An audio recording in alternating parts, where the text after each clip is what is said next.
Okay. All right. All right. It seemed like to me we are live. It says Hangout Air is going away later this year. I have no idea what that means. I don't know if y'all ever got that message, but No, not yet, bro.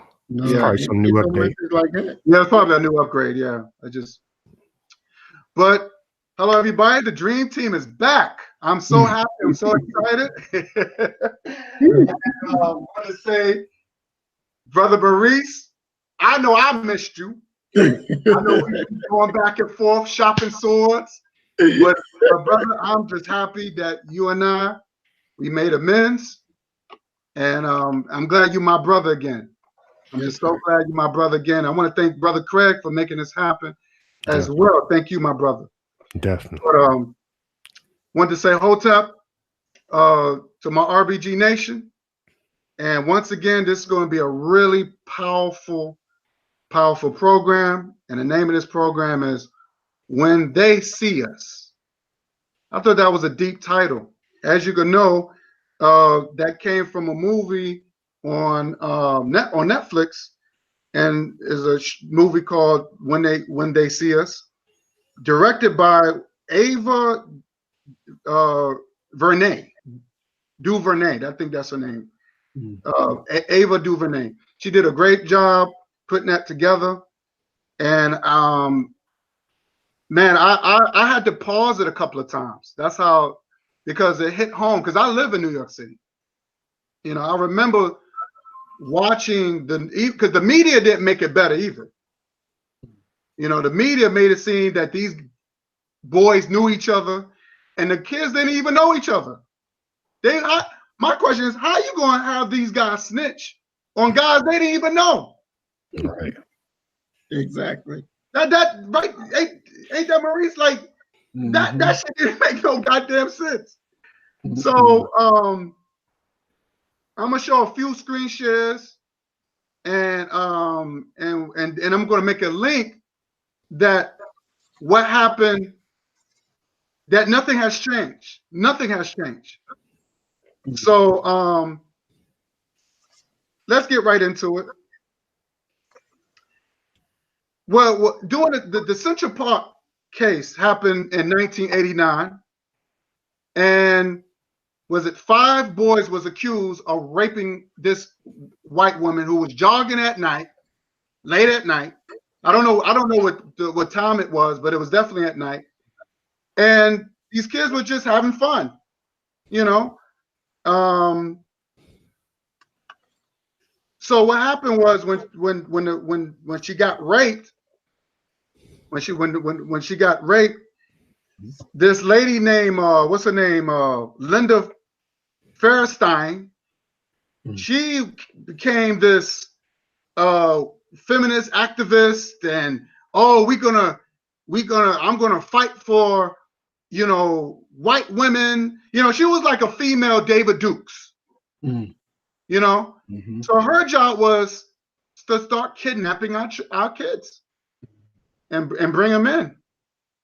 And she kidnapped these boys because she called them thugs, and they were wilding and all these other names. And then the media fed into that, and they started making it seem like it was a gang, and they didn't have nothing better to do but rape white women. So, and the kids was what, Maurice? They were like between 14 and 16 years old. They were babies. Yep, babies. And no food, no water. They didn't even, you know, they didn't even get the kids to tell. They didn't even call the parents right away. You supposed to let the parents know that, hey, you know, we got your son. You know, here, this is what happened. Blah blah blah. They was trying to, you know, but eventually the parents came. It was just a big mess. And then they was beating on some of the kids. One kid that wasn't even involved. He was there for his friend, and he served the one who served the longest sentence. It was just a big mess. Exactly. And you know, I had to pause it a couple of times. It hit home, man. It really did. It really hit home. But I'm gonna make this connection. But first, Maurice, what's your take on it when you saw it? You know, it was definitely heartbreaking. It definitely heartbreaking. And I only watched part one. I couldn't go no further than that. But you know, a lot of people have told me that part four, that they broke down and was crying. And they was like, well, and I told them, well, I never got past one. And they were like, well, yeah, you don't need to see part four. So I'm just imagining how bad it actually was. And, you know, the thing is that we know it happened to them, but how many other people did this happen to that we don't know about? You know, and that is so dangerous because these was children. And, you know, these devils didn't give a damn about it. You know, and in part one, the one part that I saw, when they were talking about the case, and there was a black police officer standing in there with them, hearing them say, well, we ain't got this, we ain't got this, and he didn't say nothing. He didn't open his mouth. He just let it go, like, you know, hey, they're not my children. And you know, it was very hurtful. And then to see the part with his daddy, you know, one of the dude's daddy that was made him confess and say it, even though he knew he wasn't guilty. And then, and I'm assuming on this part, but the way it looked like the dad wasn't coming home. You know, so I'm thinking that he was so ashamed of what he did to his own son that he couldn't actually look his wife and his son in the face, knowing that he, you know, he failed him. You know, so it's like, wow, you know, and then you live in this actual city, you know, so it's like a double threat because you live right there. You know what I'm saying? You live right there, and it's just like, wow. Now, let me add on something. Two things that bothered me. Number one, where was the black fathers? And what I didn't like was you had, and what hurts me was you had these single sisters on there going to these courts by themselves. They didn't have no masculine support. But we already know the black father, he was a weak man. Even his son admitted that his father was weak. Okay, so he don't count. But I didn't see the black fathers, and even if they wasn't with the mothers no more, they still should have been there for their children. That's right. That's why I was hurt because we had to step up, and we have to. That's what I'm saying, and it's a learning lesson because I learned something. Because I you know, I gotta be there for my kids, even if I'm not with the mother. I still gotta be there for my kids. You see what I'm saying? Right. And it was a lack of fatherhood, lack of fathers in the movie. Where I was a little disappointed. That's number one. I want to say, and another thing I want to say is that just because New York is supposed to be a democratic state, right? And it shows you that this is not the South. Everybody thought that, you know, everybody think it's racism and, you know, Jim Crow and things have things, but I'm living in North where you think things would be a little different. You would thought you were living down South. Right. You would thought that you was living down South. The way they kidnapped our kids, the way they, you know, found them guilty for a crime they didn't do. Same scenario, same thing. So it just shows you that the North, doesn't matter if you live in the North or the South, racism still exists everywhere. Still exists. So people don't think because you live in New York or you live in Chicago or whatever, you think you're safe. No, you're not safe. You're not safe. So I hate when people say, well, there's a difference living in the South because back then. No. I swear to God, I hate that. So this will tell you, this right here will show you that nowhere in the United States, within the United States of America, that you ain't safe. Hell, you got people, let me tell you something. Even during Jim Crow, even during the draft, how many black people had to escape to go to run to Canada? Okay. So some of them had to escape from I know some of them left Mississippi and all these downs and left and came up to New York or to a place like New York or whatever so they won't because of harsh crime. But most of them went to Canada.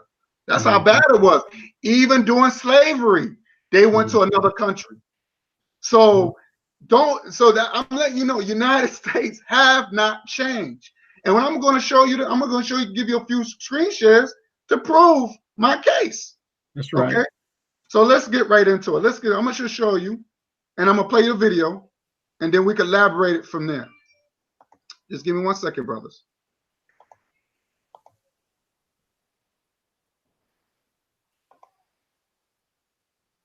Okay, y'all see this? Okay. Now this is the movie When They See Us. So when you look on Netflix, now this kid, I believe this kid could be like, I think he was the one who was 14. And this reminds me, with the 14-year-old, I think Maurice was the kid who had the sellout father. Was that the one, the 14 who had the black eye? Was he the one 14? No, the one with the black eye, that was the youngest one, because he was the trumpet player or something like that. Right. He was he was 14. I think he was the one who was 14. Exactly. And that reminded me of this kid. They did the exact same thing to this young brother right here. And even to this day, and this is in the South, this is right in South Carolina in 1944. An unfair trial of a murder of 2 girls, and they send this young baby in the electric chair that same year in June. Unfair trial, same thing. They found him, they did the exact thing. They kidnapped him, said that he killed and bribed him, said that, and said that, well, we'll let you go home. And then they bribed him with some ice cream. And then told he told his family, threatened his family not to see his own kid and all that. It's the same situation. So nothing has changed. Nothing has changed. So let me look at this right here. These are the 5 young men who was falsely accused. You had one brown boy here down in the bottom, but the rest of them was our brothers. This is how they are. When they were young, they were baby between 14 and 16. Yep. Okay. And I'm going to, and then let's fast forward. Remember this brother? Khalif Brodin. He was another one, 16, 2010. New millennium now. The 5 boys that happened in 1989. Then we fast forward to 2010. He also get kidnapped over a book bag that they was trying to give him a plea deal. He said, no, I didn't do it. So they fixed him. They let him. They didn't even want him. They even had the bail money. They didn't want to take the bail money. So they had this boy, this young brother, sit there in Rikers for 3 years for a crime that he didn't do. Solitary confinement, where he literally went crazy. To the point that he killed himself. Yeah, they let him out, but they killed himself because they know they couldn't get a confession out of him. So when we when we look at these young men right here. Okay, you see this kid in the red shirt on top to your, I believe your left. On our left. Yeah, he was the last one that got out. If he was the last boy that got out, he's the one who stayed in New York. Okay, the rest left to Atlanta, Georgia.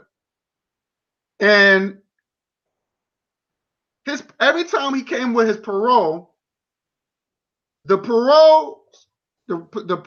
white people kept asking him, "Are you ready to confess that you did the crime?" He said, "No, I'm not. I didn't do it." So they said, "Okay." They same thing what they did to this brother. They put him right back into the prison. They put this boy right back to, because they said they wanted him to confess to a crime. So now that's the new thing now, where if you don't confess, we'll send you right back to prison. So eventually you're gonna get tired. But these brothers fought. So when it came down, I'm sorry, let me go back. When it came down to the brother, let me blow this up. Let me blow this up. Because I don't want to, I'm sorry. Let me blow this up. So I don't want people,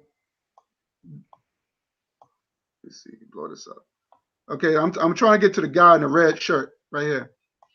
So this guy right here, when every time his parole came up, he said he told the guard, "Tell him I'm not showing up, because I already know they're not gonna let me free unless I confess to a crime that I didn't do." Wow. So to me, he was a soldier. I love that. I love that. And he fought.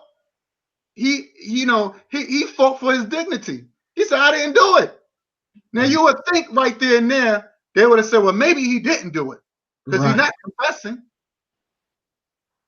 So that right there bothered me, and it shows you how strong racism is. And when you look at this brother, they did the same thing with him. And the book bag that they claim he stole wasn't from a white dude; it was from a brown dude, some Mexican dude that wasn't even wasn't even born, or a citizen of this country. He said, well, some black guy stole his book bag, so they just handpicked this brother, and they wanted him to confess to a crime he didn't do. This is what they doing to our people. This is what they doing to. So I'm gonna play you a video with this bitch, Linda Fairstein. She's too cowardly to do a video, to even come out but she's gonna leave messages and tell about her thoughts about the movie. All right, I'm gonna play this video. Hold on. Portrayed in a Netflix series about the y'all hear it? Okay. Notorious 1989 Central Park 5 case calls the production a, quote, outright fabrication. Linda Fairstein, who is now a best-selling crime novelist, was dropped by her publisher last week amid increasing fallout over her role in the convictions. She oversaw prosecutors' interrogations. CBS This Morning Saturday co-host Michelle Miller has been covering this case for years. Michelle, what is Fairstein saying? Well, in an op-ed, Linda Fairstein says Ava DuVernay's dramatization of the Central Park 5 case is, quote, full of distortions and falsehoods. Fairstein has denied that Raymond Santana, Kevin Richardson, Corey Wives, Antron McCrae, and Yusuf Salam were coerced into confessing. She stands by her belief they should not have been completely exonerated. Every young black male who was in the park last night is a suspect in the rape of that woman. The drama When They See Us tells the story of 5 Black and Latino teens who were wrongfully convicted in the 1989 rape of a New York City jogger during a Central Park riot. They spent 6 to 13 years in prison until DNA evidence and a confession exonerated them in 2002.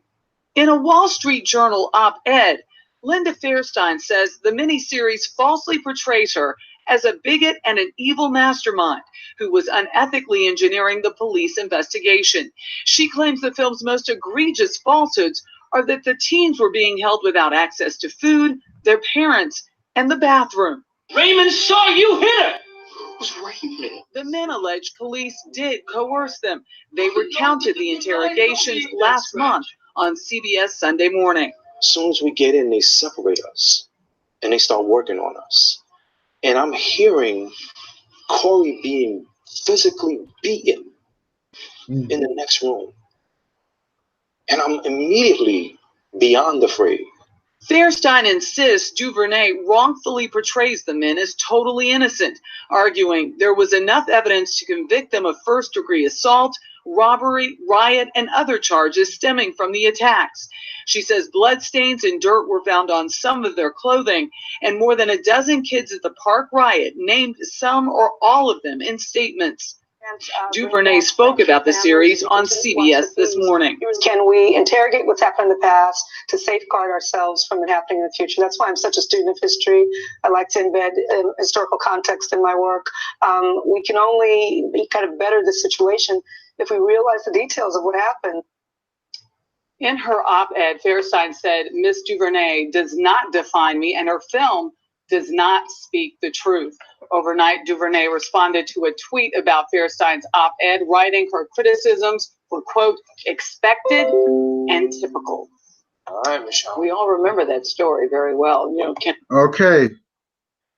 But I wanna say this before y'all. Let me give me 1 second. Let me try to get out of here. Stop sharing this.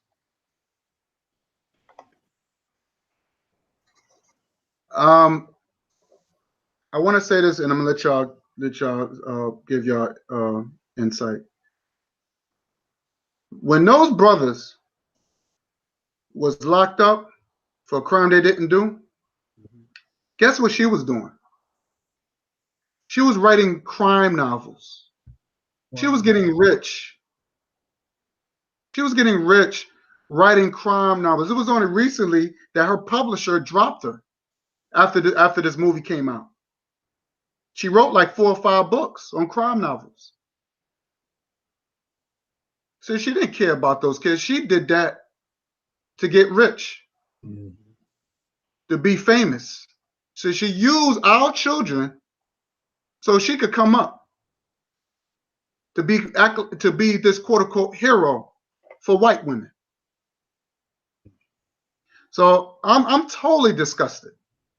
Totally disgusted. I want to tell me what y'all think. You know, go ahead, African Supremacy. You go ahead. Okay. Well, let me go first. Real quick. It'll be real brief. But yeah, you know, once we started this live stream, I did a little bit of research on the fly myself, and you know, at this point, what I would like to do is just, you know, take a little time out, man, you know, just to pay tribute, you know, to these brothers, because, you know, it could have been any of us. Any of us could have been caught up and placed in that same situation and been, you know, the bearer of the wrath of white supremacy, you know. So I'm just going to take a little bit of time just to do this brief screen share. I'm not sure if you can see my screen because it's still on Brother Maurice's. Can you see my screen at all? Yes, sir. Okay. I just want to take, you know, just time to just call out, you know, these 4 brothers' name. And you say one was a Brown. Yeah, that's the one in the middle. Yeah. Raymond Santana. Okay, so let me just, you know, for the listening audience, we have Yusef Salam. He was 28. He served 6.5 years in prison. Kevin Richardson, 28, served 6.5 years as well. Raymond Santana, 28. He served nearly 8 years. Kerry Wise, 30, served 11.5 years. This brother's the one. I think they got the most of the money because he served the most time in prison. And then you have Antron McCray, 28, served 6 years. You know, I just wanted to take a little bit of time just to, you know, place these brothers' names up here, because it's scary, man. We live in a scary world. You know, white supremacy is nothing, you know, it's not a laughing matter. This could have happened to any of us. Like, we hear the stories, man, the lynchings. I mean, black people are still being lynched. I know they found some black man lynched in his own backyard. I was just telling Brother Maurice when we first came into this discussion that I was watching a video on YouTube. It was like a documentary, the FBI files. I'm not sure if you brothers or the listening audience might be familiar. It's like one of them forensic file type of shows. And they were showing how, like, in the early 80s, there was this white guy going around talking about he was a contracted hitman for the Ku Klux Klan.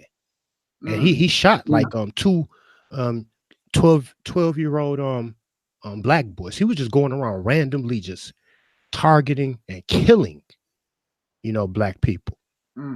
I mean, this is why, man, I have so much respect for Brother Maurice when he stood right in front of the hotel room where Martin Luther King Jr. was, you know, shot down in cold blood. Look at all of these cases, the Sandra Blands, the Philando Castiles, the Mike Browns, the Trayvon Martins. The list goes on and on and on. This could have been any of us. This could have been any of us, and it still can be any of us. Man, so we got to look at this as, this is serious right here. We are under attack. We are at war. You know, I mean, just imagine, like, you know, the prophet Reverend Nat Turner in his last days, you know, after his slave revolt. Just imagine, I know you heard the stories of what the beast did to this man, his execution. I heard they skinned him alive. Look at all the bloodshed, all of our fallen soldiers, all of our fallen comrades, all the black people who have just lost their lives. I mean, look at Emmett Till, little Bobby Hutton, gunned down in cold blood with the Oakland Pigs. Look at Emmett Till, murdered just for winking at a white woman. Tamir Rice. He was 12 years old. I thought it was cops shot him. Well, because he had a toy gun. The cops walk through their white supremacist judicial system. These cops get off scot-free. Black life means nothing. Black life means nothing. You know, so I just wanted to take a little bit of time before I passed over the microphone to Brother Maurice. And, you know, I just want the listening audience to at least just walk away and just remember that, you know, I don't even call myself an American citizen. I call myself a prisoner of war. I am the descendant of a prisoner of war, of people who were captured, kidnapped, forced into this country. And, you know, and whites, I mean, even to this day, when you go to mentioning racism, they got this thing talking about reverse racism. Every time black people speak out, you know, it's just, man, you know, I mean, it's sad, man. It's a shame. You know, that's why, man, a lot of times in my videos, I just say it just feels that sometimes it's almost like our skin is a sin. Just having black skin is a crime. Just having in this country, you know.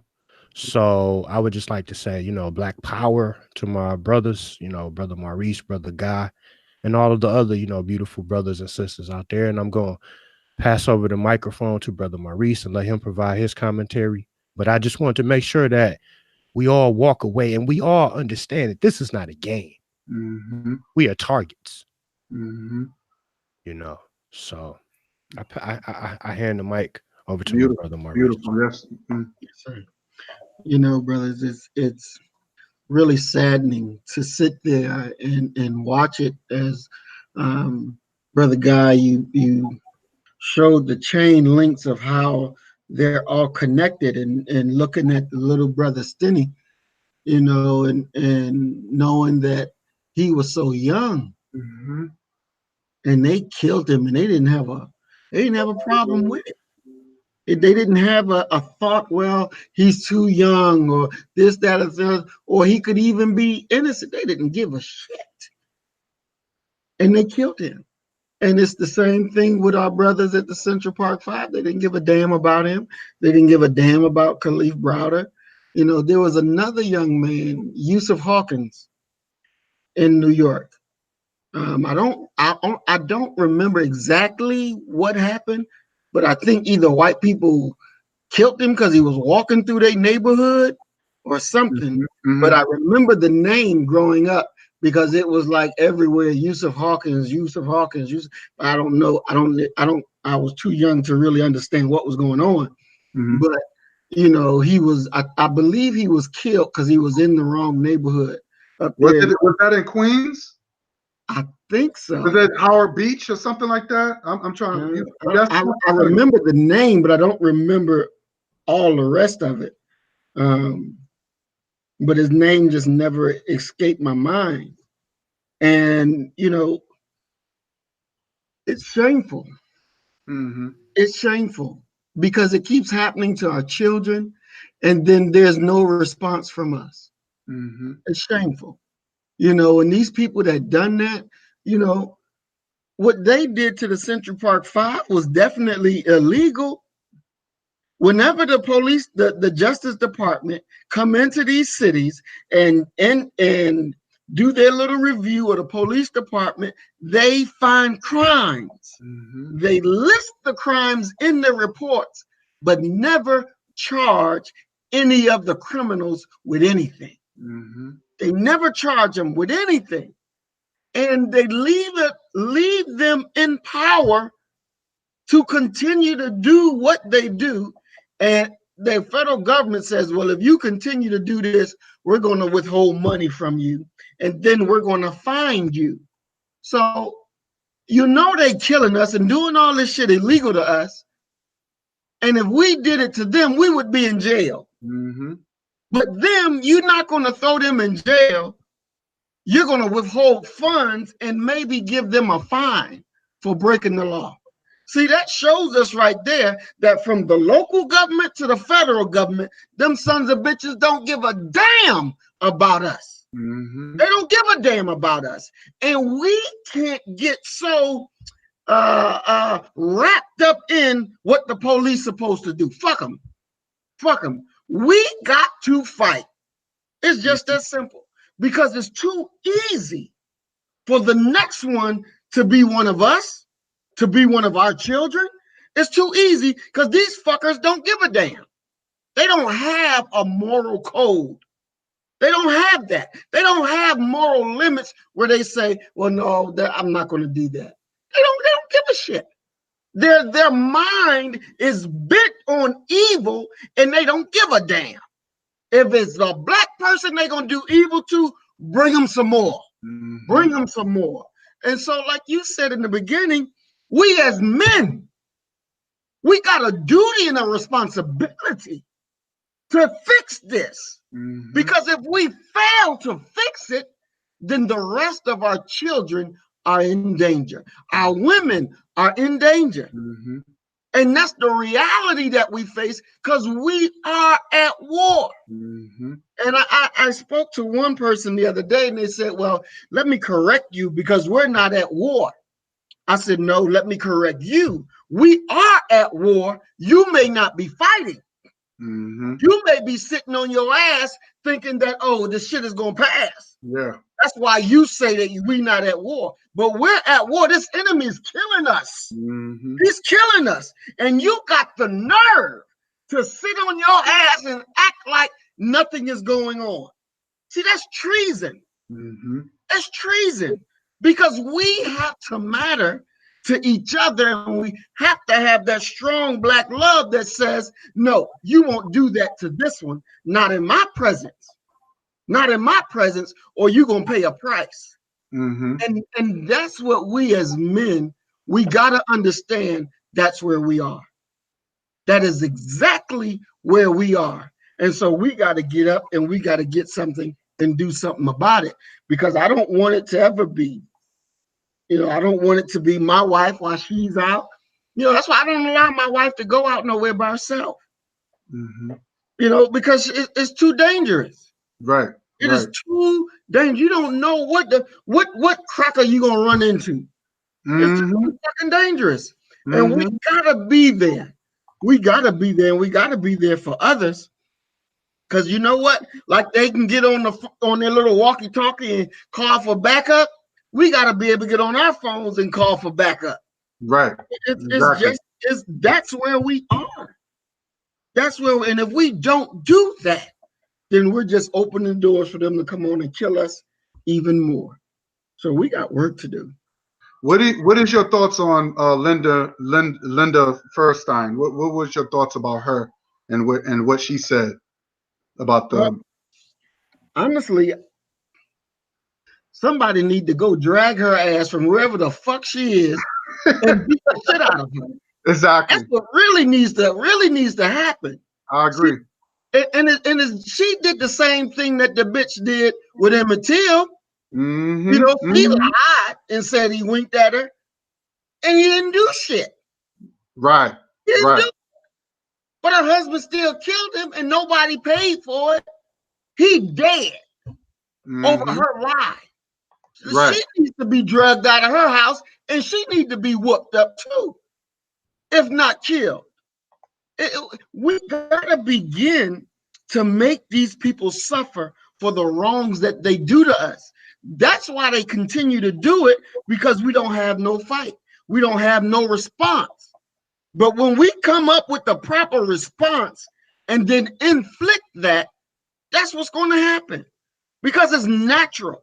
When you saw them crackers, when that other cracker boy went into that cracker school and shot up them little children crackers, the parents went to the police officer house because he refused to go into school.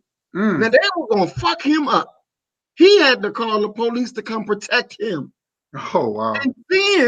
And then they got it so where they got the sheriff fired and got that cop charged with a crime. Now this is what they do as parents when their children is hurt or killed. We gotta have a response. We gotta have a response. Just like they put fear in his ass, we gotta inflict fear on them. Because it is through that fear that they will back the fuck up off of us and say, I don't want that headache. That's what we gotta do. That's what we gotta do. And you know, I don't feel shame in saying it. I don't feel shame in saying it. It is what is needed. It is what is needed. And I tell you, as we raise this army, and we've already, you know, been given land to go train on. So, you know, we ain't playing. We ain't playing. It's past time for play. We getting ready because the war is here. It's here. And we got to respond because we are men. And if we don't stand up and protect our women and children, how can we be men? How can they respect us? No, fuck that. And that's the key right there. And by me watching that movie, it would probably been a different outcome if the men were sitting there. That's right. Instead of the single mothers coming up there and they scared for their babies. Men should have been out there, been like, look, I'm gonna do whatever it takes to get my son out. You know, and let me say this. When I was in my late 20s, I was falsely arrested. I know how these white people get down. And what they do is, right in New York, when they arrest you, especially they know you didn't do it, they tell you to confess anyway. And they do it secretly. They don't even be open with it. They'd be like, look, just say that you did it and you be out. And I'm like, and I'm looking at, so I told one of the cops, I said, oh, that's what y'all do? Is that how y'all get down? I said, well, you won't get that from me. You won't get that from me. First of all, I asked these police officers to show me evidence of my crime. And they try to intimidate you. So now the new thing they have for us people now, they don't have to have evidence for you. They go by what you call reasonable doubt. So in other words, if just say you knew that person, but you haven't spoken to that person in years. But if something happens to that person and your name come up, you're going to still go to jail. Mm-hmm. And they're like, wait a minute. Because my name came up, you still going to send me to jail? And I haven't spoken to that person in years or dealt with that person in years? So that's the new thing that they always come up with rules. See, and I'm trying to tell some of that, and I hate this, some of our people are so naive, and they so into this, trying to make America great, and they don't realize the rules is different from us. That's right. Mm-hmm. The rules is different. Mm-hmm. How come they not locking up some yellow kids? Mm-hmm. How come they're not locking up? Hell, there are more of our people in prison more than the so-called Latinos, the Asians, the Europeans. There's more of our African descendant people, or African people, I'm gonna say African people, are in these prisons for crime, for either or they committed the crime or crimes that they haven't done than other races of people. So what does that tell you? That we are enemy number one. We are the number one targets because they are so jealous of us. Because there's something about us they just don't like. Exactly. They just don't like, because you know what? And I had to do some thinking. Because number one, we was the first ones here. That's right. We taught the world. We taught the world. So I get it now. Because the Asians, they never came up with nothing. They're not inventors of shit. They're not inventors of shit. The Europeans, that's all they do is take. They know they the what you call the new breeds. They're not even ancient people. We're the ancient people. So yeah, so these are our children. Our I would say these people are what you call the birth effects of us. So yeah, I can see why they're angry. They're upset. Okay, we got Brother Bakari. What's up, my brother? Peace, man. Can y'all hear me? We can hear you loud and clear, my brother. Yeah, I'm sorry it took so long, but I was sure listening to y'all. Okay. You want to introduce yourself, brother? Yeah, this is Brother Bakari. I'm glad to see everybody back on the panel together again. Me, Guy, Brother Maurice. We did a show together the other night. In the beginning of that show, I was like, the only one that was missing was Craig. I said, but the reason I ain't sent it to him, we started too late for him because he was probably asleep at 9 o'clock. But yeah, he was the only one that was missed on there. Glad to see us all back together, man. Like grown men able to work things out. Peace, right. That's right. So, Brother Bakari, what have you heard, or what do you know about the Central Park 5 or the movie? I've been watching. I didn't watch the movie When They See Us. I couldn't watch the whole movie. It brought some bad feelings to me. Not nothing personally that happened to me, but one of my friends, one of my very good friends, her son. I think I've told this story, but I'm going to say it on air now. Her son and one of his friends was friends with this white girl, right? They wouldn't date her. Now, I can't say this. Her son was hard-headed because his mama told him, mama and daddy told him, stay away from them white girls. But he was hard-headed, and they wouldn't date her, but they thought they were friends. She needed somewhere to stay because she was kicked out. And they come to an agreement, like a friendly agreement, word of mouth, that this how much money you have to pay a month, right? She didn't want to pay, so they took their bill money. She went downstairs, called the police, and said she had been kidnapped, held hostage, and they robbed her. This young man had 3 misdemeanors on his record. That's it. He got life in prison. Jesus. Come up for parole in 30 years. He been there like 8 years now. So as I was watching When They See Us, and I had heard of the Central Park 5, it brought tears to my eyes, not just for them. It brought me because of her. And she's going through the process now. They're going through the process now, trying to get an appeal. And You know, it's just crazy how these people are able to do these things. And what's the guy named Maurice? I can't remember his name. That in Kansas just a couple of months ago went to jail for rape, but proved didn't have sex with the woman. Yeah, didn't have what he got 12 years. 12 years. And so, and as I was on my way trying to get here, trying to rush here to speak on this, if you Google Barbie bandits in Georgia, and look and see, 2 white girls robbed the bank. They saying the bank teller, who was a black man, had something to do with it. He say he didn't. So it was 2 black men who didn't do nothing against those. They know the 2 white girls robbed the bank. So the white girls just said the black bank teller helped them, and another black man told them to do it. One of the white girls got 2 years in prison, 8 years probation. The other one got 10 years probation. Both black men got had to do a minimum of 5 years in prison. You know, and when you were showing, and you showed some screen shares of young men they have done like this, right? And I was like, you know, I understand why he didn't show Emmett Till. But that was their police. He was 14 years old. Look what happened to him. Look what happened to him. And, you know, as Craig was speaking, I was pulling up, getting out, trying to get everything set up. So I missed some of what he said, a lot of what he said. But the show is very interesting, you know. And I heard Craig speaking on Sandra Bland and other people and how that could have been us. And I absolutely agree.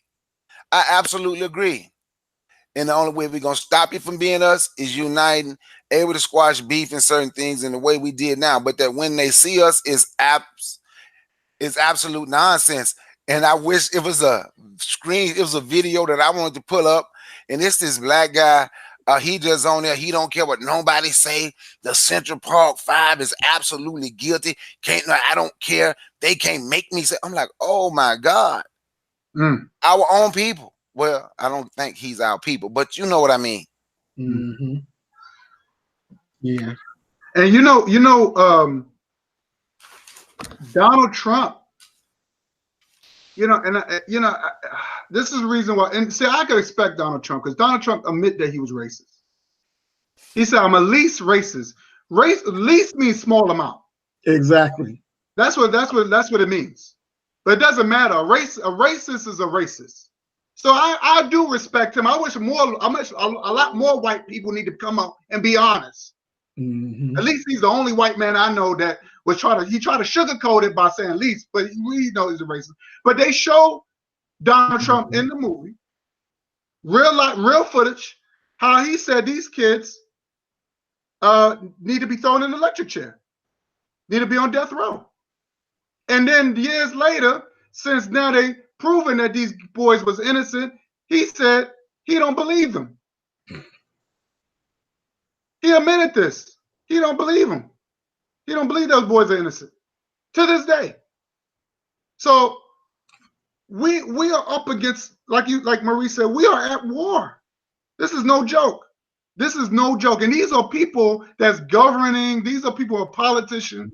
These are people that's making laws. Okay? And you notice when black people are coming into politics and want to make change and want to do better, we don't vote for them.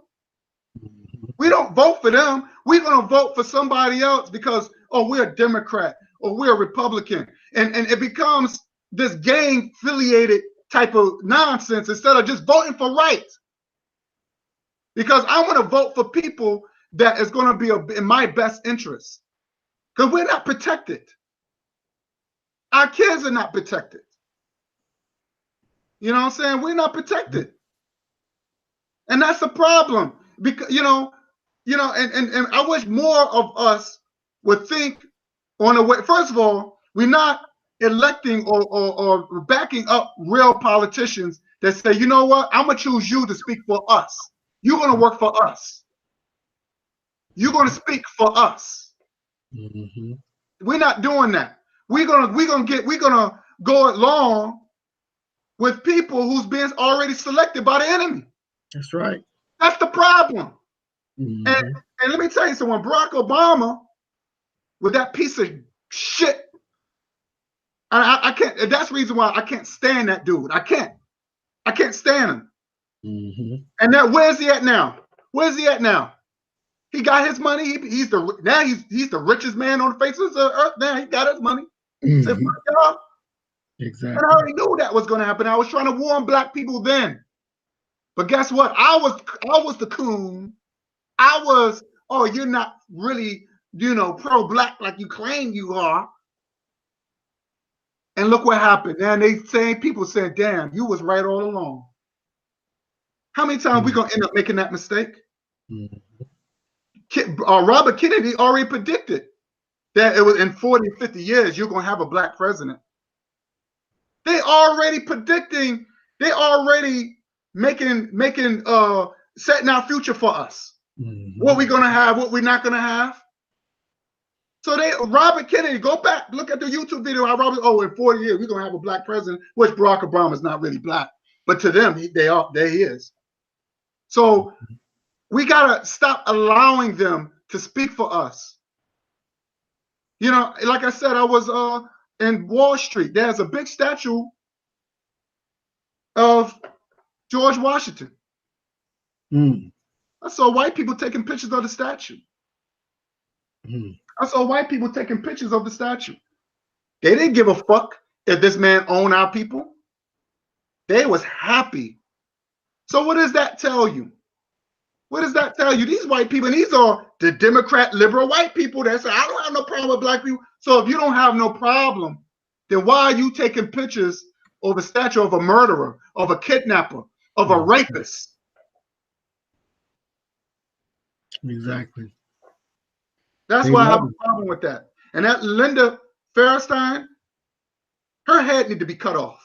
Her head need to be cut the fuck right off.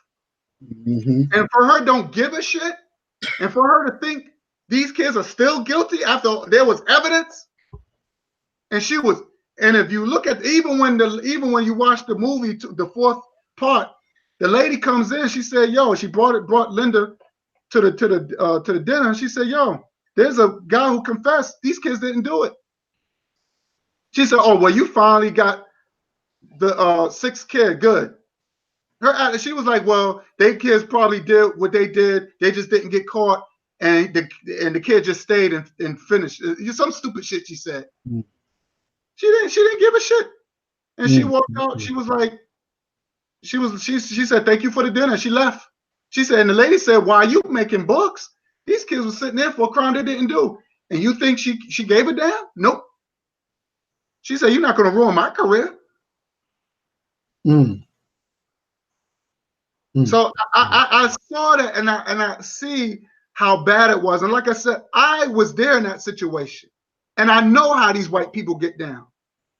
I know how white people get down. They would literally tell us to confess to a crime that we didn't do, and they would sneak about it. Be like, "Yo, if you commit the crime, you'll just it will be on your record for a little bit, and you'll go home and this is what they tell you." You'd be like, and I had to tell one of the officers, "That's what y'all do." And my mother at the time, she literally watched brothers plead guilty of a crime they didn't do, because these little fucking lawyers, these state lawyers, they don't give a fuck. They said, "We'll just take a plea deal." And just like in a movie, they told these kids, "Oh, do you want to take a plea deal?" Then the kids said, "No, we're gonna go all the way with it. None of us is guilty of a crime we didn't do. None of us is guilty." But they want you to take a plea deal of a crime you didn't do. That's what burns me up. And nothing has changed. Nothing. That's right. And I rest my mic. Yes, indeed. Yes, indeed, man. You know what? I think like discussions like this are very beneficial because, at least we are making the attempt to try to re-educate the people. See, this is why I want to get together with you, because we have to show the savage, barbaric history of the European, because a lot of our people walk around with this mindset, thinking that because the white man offers them one or two little trinkets or a little bit more, table scraps underneath the bed, that just diminishes, their entire wicked history. Just like you were talking about white people standing in front of a statue of, the rapist, pedophile George Washington. I mean, like you always say, bro, white people honor their murderers. They honor their rapists, their pedophiles. They place them in history books. And see, this is why, I was speaking to some brothers on Facebook, because a lot of people were all up in arms, I think, about some article where they were talking about the they were showing, it was an article showing the LBGT flag or something like that, and how that faggotry was going to be taught inside the schools. But I said, wait a minute here. And I started to think, this is part of white history. Look at the man that they coin as being the discoverer of the Americas, Christopher Columbus. He was a pedophile. All throughout your history books, the people that white people teach to us are great men are child molesters, raping of our people. That's right. So what I'm saying, bro, I think it's very beneficial. I want to have you on one day. We need to go back to the beginning and just show how, pedophilia. Look at what happened, man, in the slave farms. The slave farms, when they were breeding our people like livestock, they was raping. They say now there's some Europeans that travel over to African countries and go inside of these they got sex farms over there in Africa right now, to where they getting these little girls, these 10, 11, 12-year-old little African girls, and prostituting them. You know what I'm saying? Like, yo. So which country is that? Oh, I would have to look this up. I've seen multiple articles and discussions on it. It's been quite some time. Excuse me, let me interject, Craig, right quick. Kenya was one of them. What? Yeah. My friend from Kenya, she was telling me, and they tell me how all those white people over there and what they're doing, but they've been cracking down on it. A lot of white people was getting deported out the country. They've been cracking down on it more. Yep. They like to go get 9, 10-year-old girls. Yep. So, man, what we got to do, man, we have to just we have to awaken the people, man. That's why a lot of us, we walk around with this self-destructive behavior. I mean, look at the statistics, man. Look at how many in today's present day and time, how many of us, fall to the hands of another black man, because like my brother Bakari always said, like, we are operating on automatic remote control for self-destruction. We have been so heavily indoctrinated. I mean, just imagine, man, being brought up in a schooling system with history books that teaches you to worship and honor the enslavers and rapists and murderers of your own people. Every time you go to the store, currency. When you want to, if you want to buy your baby some Enfamil, you got to pull out a slave master, an American dollar with the picture of a slave master. Black people are killing other black people, robbing black people to get, a bundle of those slave masters, man. Just look at that right there, man. You know what? At this point, though, I mean, what do? It's almost like we got two choices. We either fight or we just we cower down and we just continue to allow. I know I'm not trying to suggest anybody to go out here and commit an act of violence. That's not what I'm saying. But we're sitting ducks. Like I was saying earlier, man, look at, the Tamir Rices, the Alton Sterlings, the Michael Browns, the Philando Castilles, the Sandra Blands, the Nat Turners, the Reverend Martin Luther King Jr.'s. The list goes on and on and on. I could name thousands. I could be here all night naming all of the brothers and sisters who fell victim, you know, to the beast. You know, so it's at this point, man, to where, man, we're going to have to make a decision, but shows like this are very beneficial for us to come and at least, man, address some of these problems, you know, just try to awaken, you know, some of the people up, man. So I'm going to rest my mic on that. So I appreciate you, Brother Guy, man, for today's discussion. And thank you, you know, for all the brothers on the panel for being here and speaking, you know, so. I want to add something too, what you said was very important.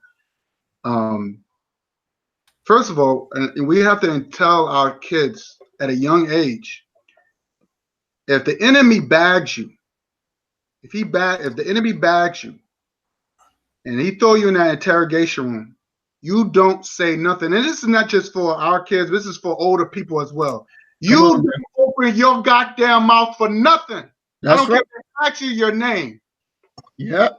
You don't say a motherfucking thing. Only thing you gotta say is, give me my lawyer. That's it. And let me make my phone call to my family to know my whereabouts. That is it. You practice your Fifth Amendment.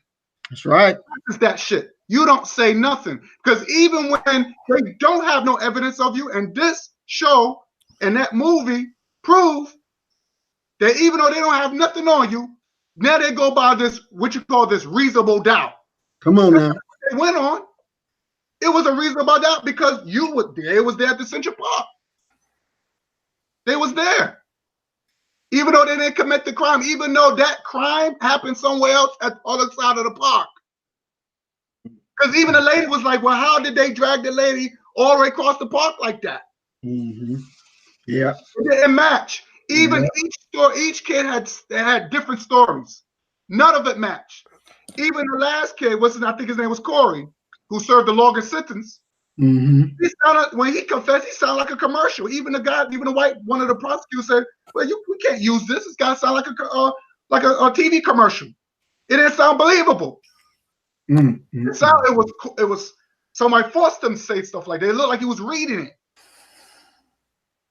So the bottom line: don't say nothing. Just be a robot. And if they want to try to beat it out of you, let them beat you. Because you know what? That's a lawsuit. That's a lawsuit. You know, and trust me, the priests don't want to lose money because you taking funds out of their thing. So they won't. I don't think they will be stupid enough to do that. You know, so but the fathers. If you're a father, be there. The mother, the black mother, should not be there by herself. That's when I saw it. That to me, that was unacceptable. That's right. Black fathers, where's the men? Not that fucking coward. That dude was a fucking coward. That's why I'm glad he died. He died of cancer. I'm glad. That was his curse. That was his punishment. And he gonna ask his son for we gotta let's talk. The kid didn't want to have nothing to do with his dad. Fuck him. Who cursed? Exactly. Can I interject right quick? Are you about to go, Maurice? Go ahead, brother. Go ahead. I wanted to go ahead. Go ahead, Maurice. I can wait. Go ahead. I just wanted to show that video that you were talking about with that coon ass nigga talking about the Central Park 5 was guilty. So I just want to share that real quick. So okay, share my screen. Go ahead.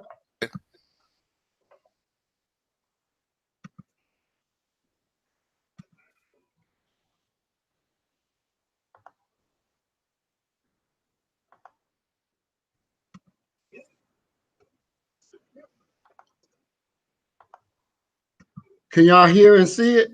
No, we can't. We can see it, but we can't hear it. Can you cut it up? Okay. Let's see. Yeah, that's his low. Yeah, there you go. Okay. We still can't hear it. Can't hear anything. Still can't hear it?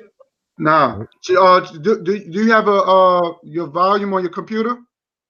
Okay, I just turned that up. Okay. All right.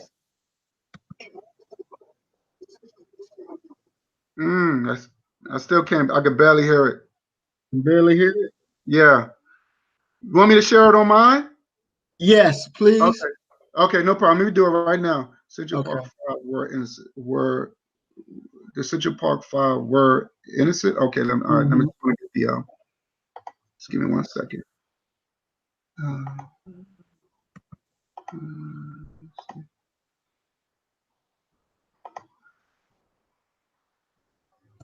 Just give me 1 second, brothers. I'm just gonna pull it up.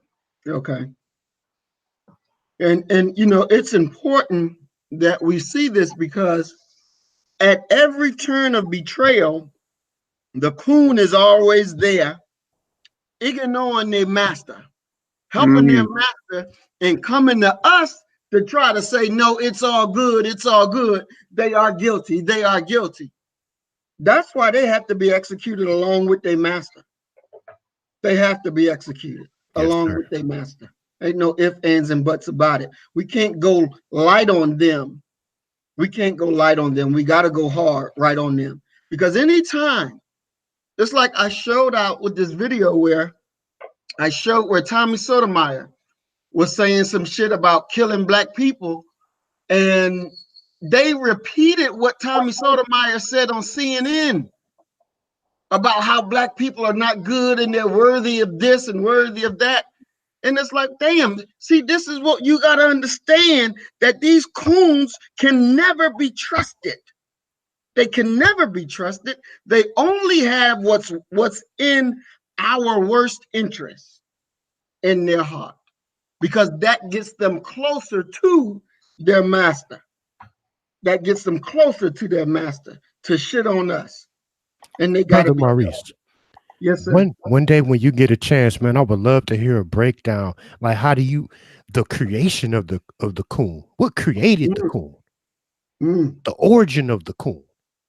Like, man, I would love to hear your commentary on that one day. If you could just, most definitely. Where these coons come from? I mean, what possessed somebody to, work for the enemy? Y'all see it? Y'all see it? Yeah. Okay, let me blow this up. Okay, let me know when y'all hear it.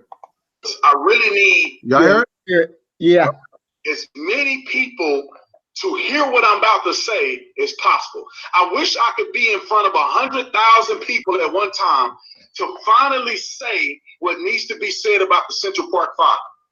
Everybody wants to approach this situation with emotions and not logic, not common sense, not because they've done research, but because they want to get emotional and they want to be tribe-like. The Central Park 5, in my honest opinion, I do not believe that they were innocent. And let me say this for the record, for every single person that want to be Mr. and Mrs. SJW themselves. You listen, the argument that I hear the most is that, oh, they were exonerated. Look, the DNA showed that they got off. So now the precedent has been set that if you are exonerated through the court of law, you consider that to be legitimate. Am I making your point? Well, then why are you mad at all the police officers that have gotten out for these shootings? Now the justice system don't work. When it's not in your favor, the justice system don't work. When it is in your favor, now all of a sudden you want to have faith and confidence in the justice system. Let me tell y'all, as a former police officer, as a person who has done multiple investigations, as a person who has been involved in DNA sampling and all kind of other stuff, let me tell you why I honestly, fundamentally think that this is a skewed idea of what happened regarding that movie when they see us and all these other pundits who were talking about this movie. They say the DNA was inconclusive. Let me explain to you what inconclusive possibly means. And by and large, on a full spectrum of being inconclusive, and let me give you an example. So for those of you who may not understand what I'm saying about being inconclusive, it's just like in a football game. The dude running, he fumbled the ball. There's no angle. The referee couldn't see the angle. So they say, well, since we can't see the specific angle, we are ruling it inconclusive. It doesn't mean that they did it or didn't do it. We can't determine, so we say it's inconclusive. That's what this type of DNA sampling led to. And another thing is that how much DNA was actually preserved. This is the problem that most people are having. How much DNA was preserved? When they first arrested the kids, they had no idea that there was a woman bound, raped, and mutilated in a park. They had no idea that this had gone on. The police didn't even find that girl until hours after they had already arrested these kids and taken them into custody because they were responsible for other crimes, robbery, beating up other people in the park. The rape came later. They didn't put bags on their hands. In a police investigation, when you feel or you believe that there's DNA that needs to be preserved because a person assaulted somebody using their hands, they beat them, they stabbed them, they shot them, you put bags on their hands immediately to preserve DNA. So when you put them in the back of the car, when you take them to the substation, they can't rub it off, they can't wipe it off, they can't put hand sanitizer on, they can't diminish the properties of the DNA sampling. And think about this. They did not do that. So it's almost impossible for you to find DNA sample on somebody's hands more than 24 hours later. Now let's talk about the girl. They didn't find her until hours after this. The kids had already confessed. They didn't find her until hours after the kids confessed. Now, how much DNA do you think was preserved on her body? She was bound and laying in the ground, covered in mud for hours, unconscious. And for anybody who know anything about police behaviors, know anything about an investigation, is that a person's medical health comes before an investigation. So if a person is dying and clinging for their lives, the police have secondary obligation to that person. First is the medical staff. And what the medical staff does is the medical staff takes them. She's covered in mud. They have to wipe her off so they can make sure that she don't have any broken bones or damage or stab wounds. They got to clean her off. Then they're going to start to resuscitate her, to put, a tube down her throat, to check her vitals, to take it to CT scan. There's going to be 1,000 different things that they do before the police even have access to investigate her body as a crime scene. So you're telling me that there was evidence that was lasting and preserved on a young woman's body who had been wiped off and dealt with by the medical staff first, after being in the park hours later. That you're not going to find solid DNA. And the DNA that they did find, and from what I read, is that they didn't find necessarily DNA on her. They found DNA on a sock that was left behind at the scene, which the person ejaculated into the sock and left it behind on the scene. They found that DNA, and the person confessed to it, so they was able to capture that person's DNA. Other elements of DNA was inconclusive. Now, here's another element that nobody's talking about. And it's funny because I don't know why my YouTube is not working well. But this is what people are not talking about. Before any of this happened, before the young lady was found, before they decided to do DNA, they had already had these kids in custody and they started snitching. They were sitting in the back seat snitching. And then one or two of them had brought up the rape and potential murder of this girl, and the police department had no idea that this was even going on. They had no idea. And so they hear these kids uttering these things, and they're like, what is this kid talking about? He didn't rape somebody, or they didn't kill the girl. We don't know what they're talking about. All we know is that people that have been beaten up and robbed in this park, and you guys are going down for it because you're in the area. We investigated you. You got other witnesses that were there who pointed the finger at these five. People fail to tell you that there was multiple people there, and the reason why they only had five was because people had identified, other witnesses had identified these five kids as being primary suspects. And I'm gonna tell you this: the police officers, whom people believe coerced them, was gonna release them because at this time they hadn't found the girl, they haven't found all this evidence. They were going to release them and have their parents pick them up in family court because they were minors. That's the way you do. You sit on the family court. Oh, they did a robbery. They did a couple things, beat up people, family court. But the detective said there's more to it. We got multiple things going on. We got riots going on. We got all kind of stuff going on. And so we need to hold these kids and investigate it like a normal investigation, which a good investigator would do. But when they got in there, and people say, oh, they forced them to confess. So you know what? I watched the confessions. I went and looked at the confession, especially from the kid that snitched on everybody. And I'm telling you, with my experience as a police officer doing investigations and been through many interrogation investigations, is that there's no way in the world that they could brainwash a kid within 24 hours and he be able to articulate a script he articulate a scenario that one he never saw before, he was never involved in, and then they asked him non-leading questions, and he's able to come up with a scenario that's supposed to be brainwashed in his mind with no script. That is absolutely impossible to do, especially for a young kid that's supposed to be scared for his life. Then they want to depict that these kids are scared for their lives. Y'all don't forget, they were guilty of robbing and beating other people. They found that the rape was inconclusive, which was a part of their charge. That's why they threw it all away. Because the part of their charge, which is DNA, exonerated them, quote unquote. But they still was guilty, and they had admitted to and was charged for beating people, robbing people, and doing all kind of other stuff in the park. These weren't little kids running around just playing in the park in the middle of the night at 10 o'clock at night. These were thugs. These little kids were thugs at the time. They could have grown up and changed their life now and found Jesus. But at the time, these were little thugs running around robbing and mutilating people. And let us not forget this as well. They all admitted to being involved in the rape. They admitted to holding their arms down. They admitted to Romans. Okay, I don't want to hear no more. Oh my God! Oh my goodness, man, that's sickening. I don't want to hear no more. Yeah, that's sickening. If you all would have listened, excuse me, listen to some of that dude other video. Woo! He's like that all the time. I done heard him a couple times. He is like that all the time. White folks all here, the white people love him.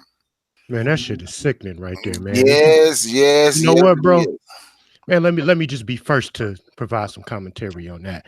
Now, as the descendant of sharecroppers, as the descendant, you know, my grandparents, you know, they went to segregated schools during Jim Crow. They drank from colored water fountains. They weren't allowed to, you know, enter into white-only establishments. As a descendant of them, as a descendant of slaves, I don't give a goddamn about the rape of a white woman. You know, and this is why, man, I take this position, and I take it as a single individual. What I represent is Black supremacy. Okay? I don't give a damn about the murder of a white person. I don't give a goddamn about the rape of a white woman. Until these beasts give us justice.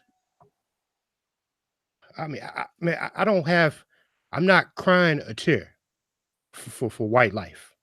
So I'll pass it on that. I don't ask anybody else to take that approach, but I'm just saying that's just that's you know, the approach that I have to take. We at war. I want to say something real quick. I agree with you. I don't really give a fuck what happens to them. I really don't. Now, to that fucking moron who was talking that nonsense, he was saying these kids was committed other crime, but we're not talking about other crime. We're not talking about the things. We're talking about the rape that they didn't do. We don't know about the other crime that they did. We don't know about that. They was accused of raping a white woman, beating and raping a white woman. That was it. That was it. Whatever else they did, we don't know nothing about. But that was the charge. Okay? So he's missing the whole point. It's supposed to who done all these investigations, who's supposed to claim that he's, you know, and he worked for the system. So we can't go along with this knucklehead what he's saying. He's part of the system. He's a robot. Mm-hmm. You know, and Malcolm said that these white men have his robots, his Negro robots. Okay? The frontliners. Nothing has changed. This has been going on since the white man set foot of our homeland in Africa. This has been going on since the Portuguese stepped foot in Africa. Okay? He recruited black people, changed their names, gave them the Christian religion. That's right. And he got his frontline because he didn't want his men getting hurt.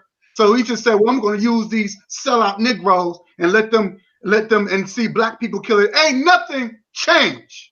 Nothing. So yeah, of course we're gonna have one of those that will kill for their oppressor. He will kill for them. He will kill for them.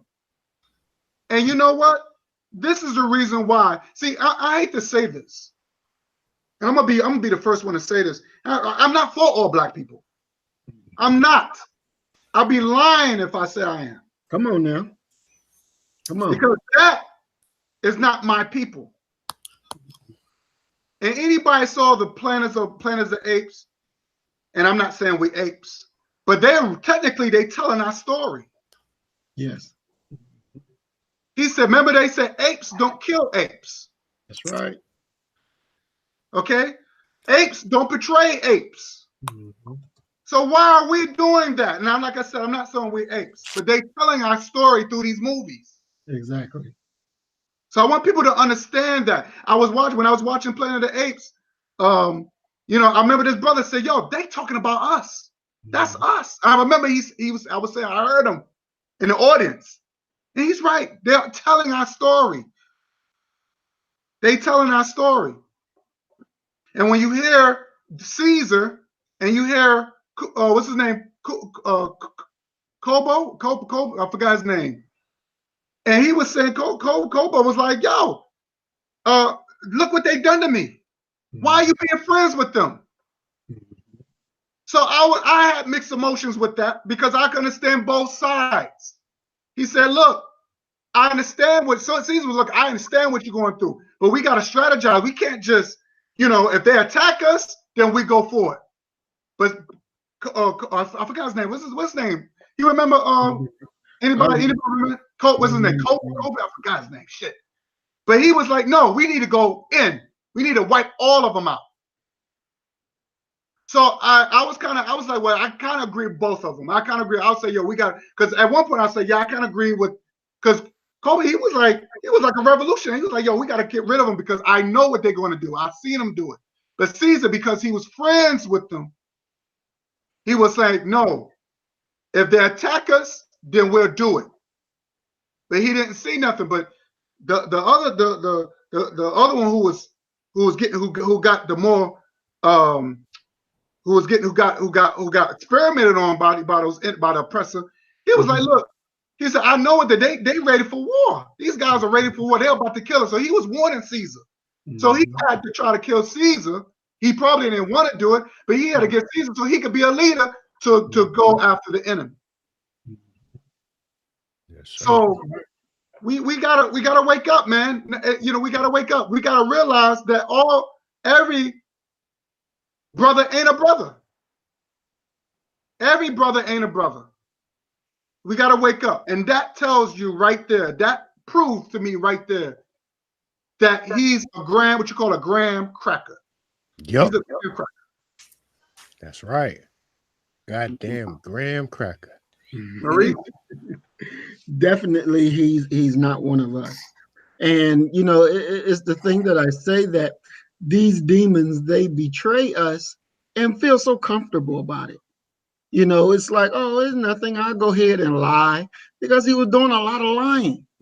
Now, you know, I haven't read the damn file transcripts, but I know the what I saw on Netflix and what I saw out of the other documentary and what I read from other places online, it all goes the same way. Now, this nigga inventing shit, he's inventing shit like the rest of the goddamn police do, lie and plant evidence. This nigga inventing shit. Oh, they started telling on each other before the police even knew anything about a body or about a rape.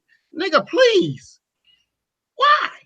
He feels that he needs to be that close to white people, to white demons, that these are children. These are children. And you're supposed to come from a place where, you know, we protect and serve. Bitch, who do you protect and serve? You protect and serve your enemy. That's who you protect and serve. You don't protect and serve us. You don't protect and serve the truth. But you lie and twist it up so that the damn enemy can point to that nigga and say, he's a good one. He's telling the truth. Yeah, y'all don't need to listen to nobody else. Listen to him. He tells the truth. He's the authority. He's a lying devil. That's what he is. And he doesn't deserve a goddamn tongue. These are children, goddamn it. And he has no conscience. He has no conscience of what will be done to them, how their life would be, and really don't give a shit about anybody's children. You know, these people talk about, oh, you know, America is this just and all this bullshit. America's not just. It's like America's not great. America's not good. America's not liberty and home of the brave. Bullshit. When was these motherfuckers brave? Show me one time that they were brave. Never were they brave. Motherfuckers, take off the gun and meet us in the street. Ain't got no heart for that. Ain't got no heart for that. They don't pump, no blood pumping for that. But they'll run and shoot you dead while you sleep in the goddamn car. They'll shoot you dead and then come back and say, oh, it was justified. Justified? That you shot a sleeping man 55 fucking times and it's justified. See, it's already telling us. It's already telling us. There is no justice in America for us. These people that talk about, oh, we're going to take it to the UN or we're going to take it to the World Court. All white people, listen. All of them are the fucking same. I don't give a damn if they look to you or want to be nice and smiling, but they let their evil ones do their shit. And they don't do nothing to stop it. Nothing. So they're not good. They are not good. And we got to get the understanding that it is we that's going to get this shit turned around, or we're going to march our children into the ovens of the enemy. Because the enemy, as we notice, he is not backing down. He's ramping up. He is ramping up. So he's killing more and more. I just saw a video the other day where the damn police was pointing a gun at the black mother pregnant with her babies in the arm. With her babies. And they're talking about, we're going to shoot you in the fucking face. And they come talk to you like you not shit. Get the fuck out of the car. Shut the fuck up before I fuck you up. Like, nigga, who the fuck do you think you talking to? No real men can put up with that shit. Yes. They got an ass kicking coming. They got death coming to them. God damn it. And we better wake the fuck up and bring it. Man, oh man. You done, Brother Maurice? Yes, sir. I'm done. You see what's going on in Memphis and Mississippi, right? Yes, sir. Have you noticed that guy? Africans, y'all notice that?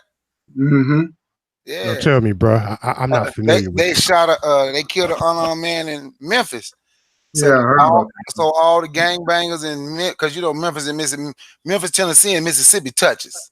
So You all got an article on it, bro. So because I ain't screenshot, but yeah, you can look it up. Oh, But okay. all the gangbangers in Mississippi and Memphis have sent out threats to the police department and let them know they ready to bang. That's right. That's the only way. But that's the only way, yeah.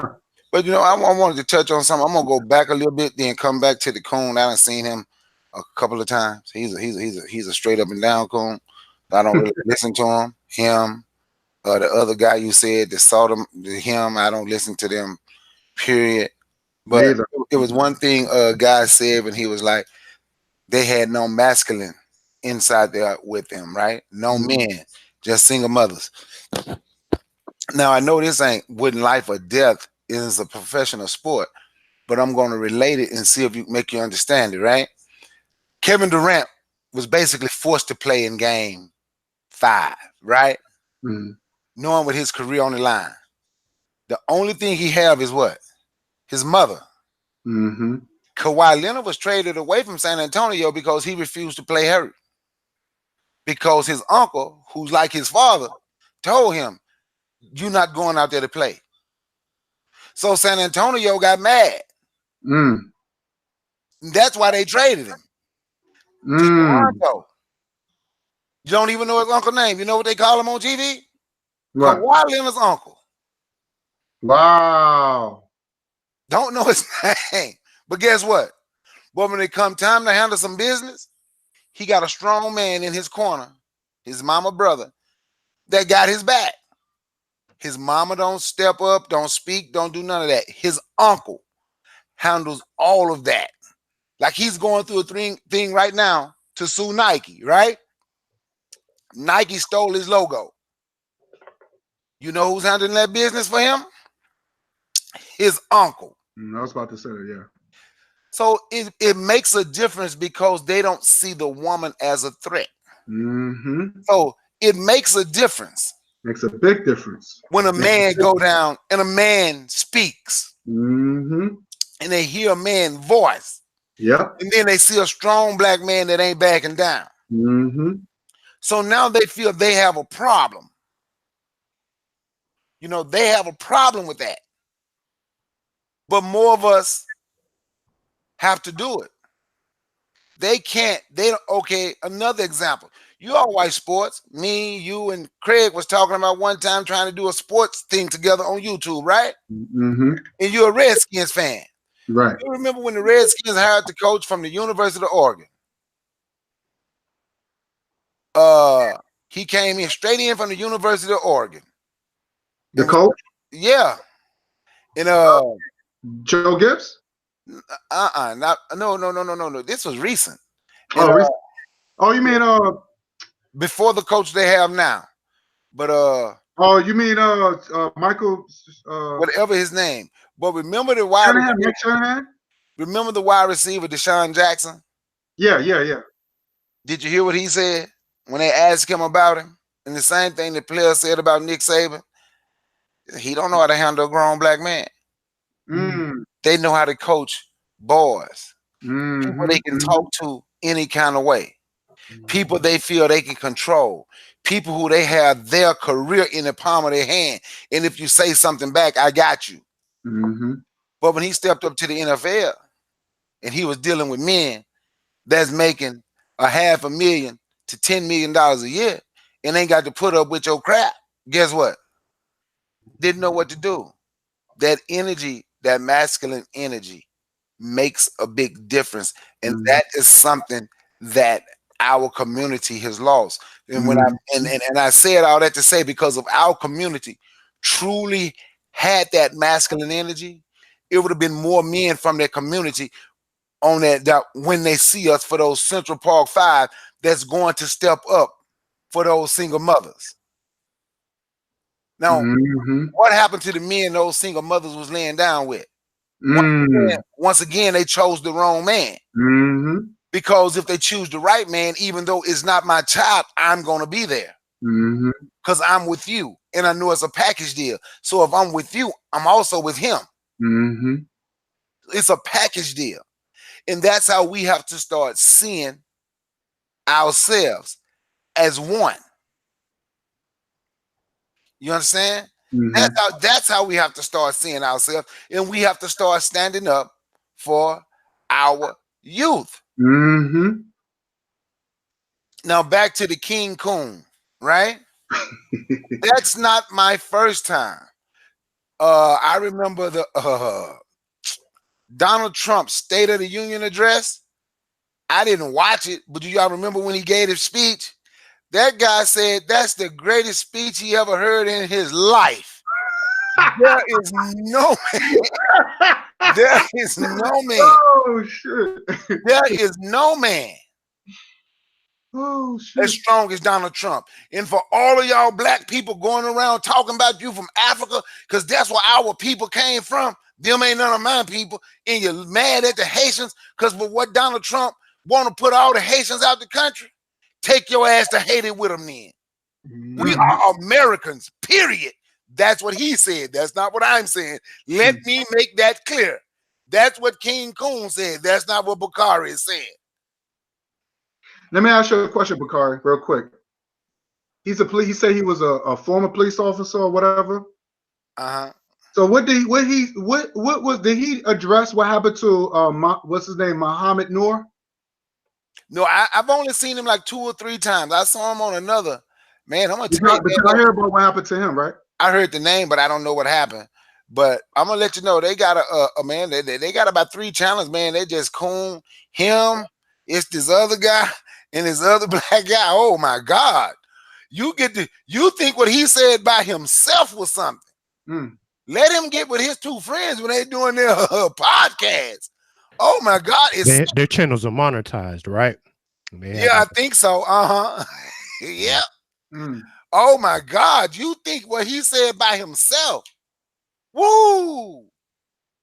Man, I'm telling you, they out here. The enemy got his frontliners, and there's no nothing has changed.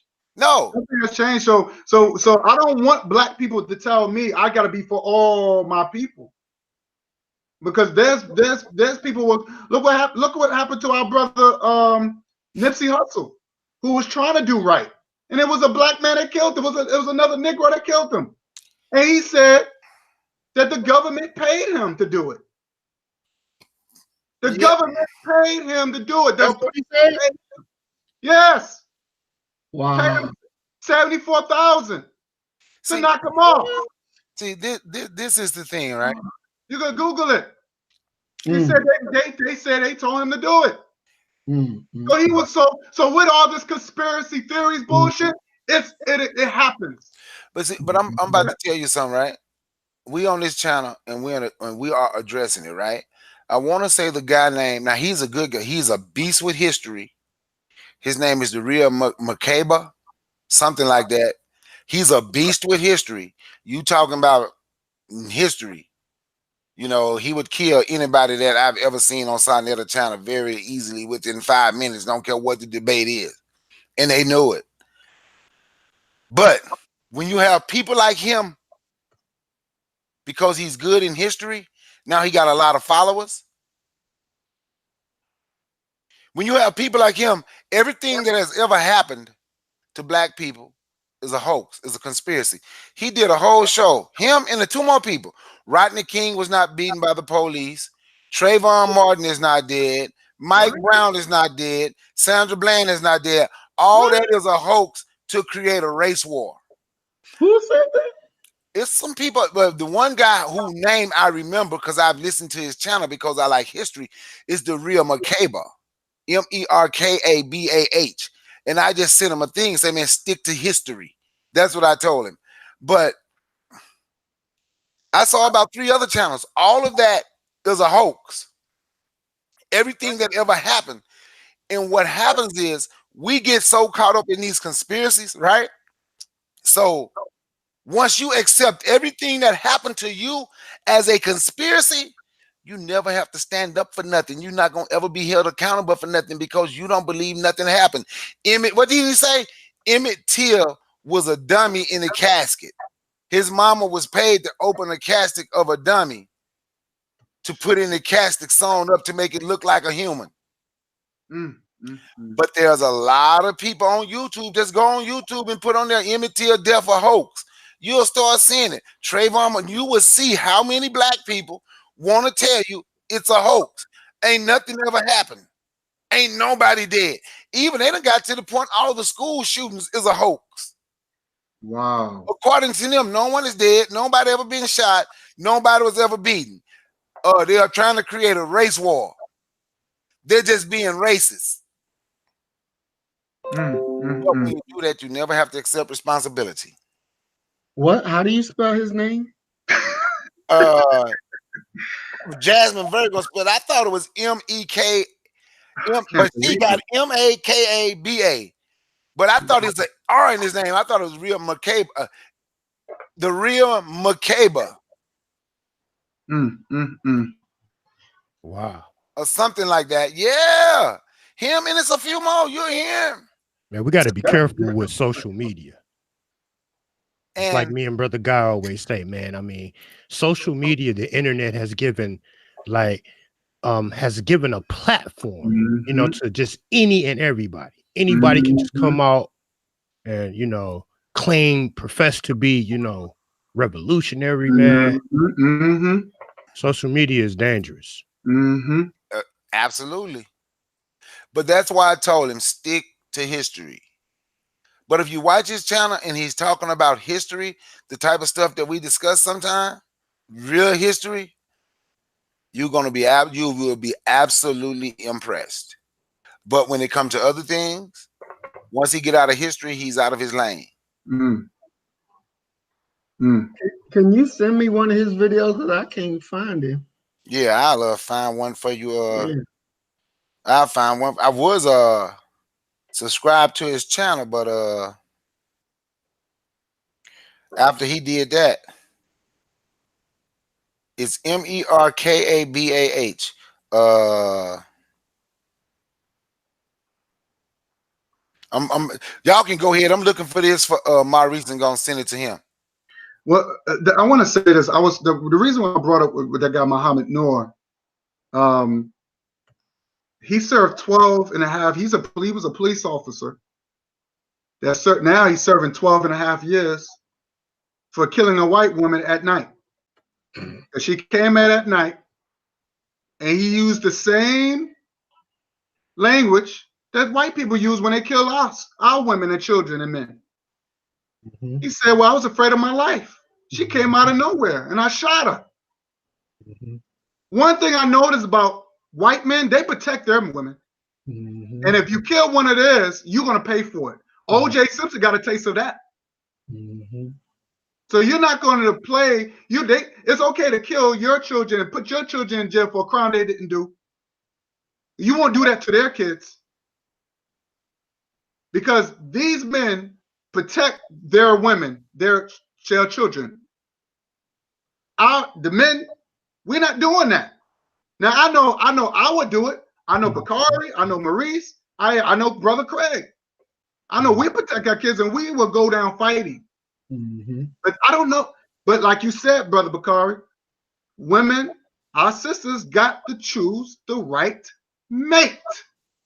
I've been saying that for a long time. The ones that look tough ain't that tough.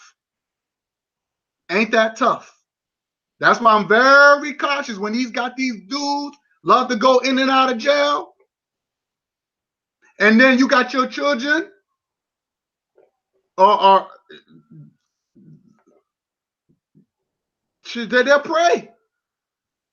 They'll pray. You'd rather be sitting up in jail with a bunch of dudes. You can't do nothing because you were doing something stupid, and now your child is prey. Your woman is prey. But the brothers out here that's really doing it, that really mean business, the person like I was me and my brother Maurice was talking. They know who to fuck with, they know who not to fuck with. Because I'm a crazy motherfucker. I'm crazy. I don't at this point, like I know, and sometimes I gotta think before I react, because I say, yo, I got a family I gotta look after. But you gotta be a wolf to defeat a wolf. And it might cost you your life. It might cost you where you're disabled. But God damn it, it's war. That's right. And this is the reason why you got to train your kids and let them know and stop sugarcoating shit. Let them know that you at war. That's right. Because the other nations, of people. They tell their kids that. The other racist people, they tell their kids that. You sure do. This white man at my job, he's Jewish. He let you know, oh, the Arabs are our enemy. And you know what his kids say? Oh, we don't like Arabs. We don't like Arabs. So they can say that, and it's okay. And they can say they hate all Germans, and it's okay. And why is this a problem when we say we hate white folks? Come on now. Why is it we have to be racially intolerant? And then my brother Maurice did a beautiful job. Brother, I gotta commend you. When you did the video about the LGBT, now they talking to our children now. Because they don't want that masculinity. You know, LGBT fighting for reparations. Did you know that? Reparations? What? They fighting for reparations. Look it up in the New York Times. Just Google LGBT reparation. Look it up in the New York. Oh my, wow. I thought I heard it all. Man, wow. It's getting like once Barack Obama came in, he opened that what you call Pandoran box. And now look what's going on now, where you got the LGBT targeting our children. Targeting our children, our babies. And that's a problem. Maurice, why you bucking your eyes, man? Yeah, I definitely take issue with that. You didn't know that? Y'all hadn't heard that? LGBT targeting black babies. Man. Did you know they was fighting for their reparations? No. And when you look on the page, guess what? Reparations? Yeah, for gay reparations. For who are they asking reparations from? It's several countries. But look, look and see. But then they got a black person standing out there with a flag. Ain't that right? Is that a black person, Maurice? That's a black person. Standing with the flag with the representation.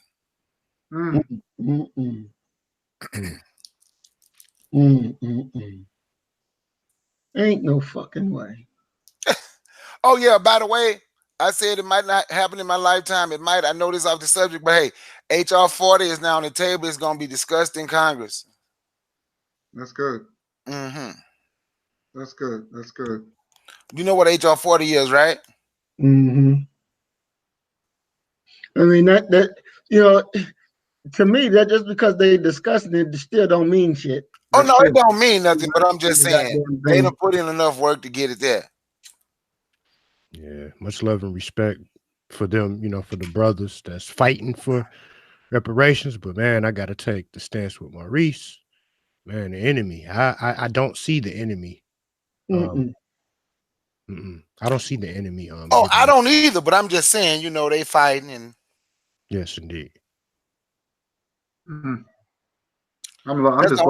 just giving them their props for fighting. Yes, sir. And without being divisive like the other group, the hashtag ADOS. Yes, indeed. Yeah, it's getting serious out here. It's getting serious out here. It's real out here.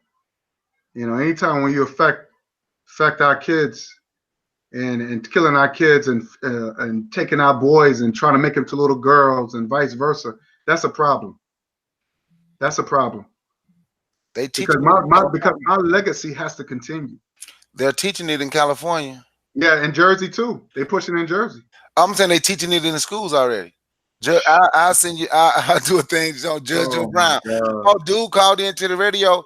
His 5-year-old son in kindergarten got kicked out of school for telling the little boy. The little boy told him, "You're a girl," and his son was like, "You're not a girl. You're a boy."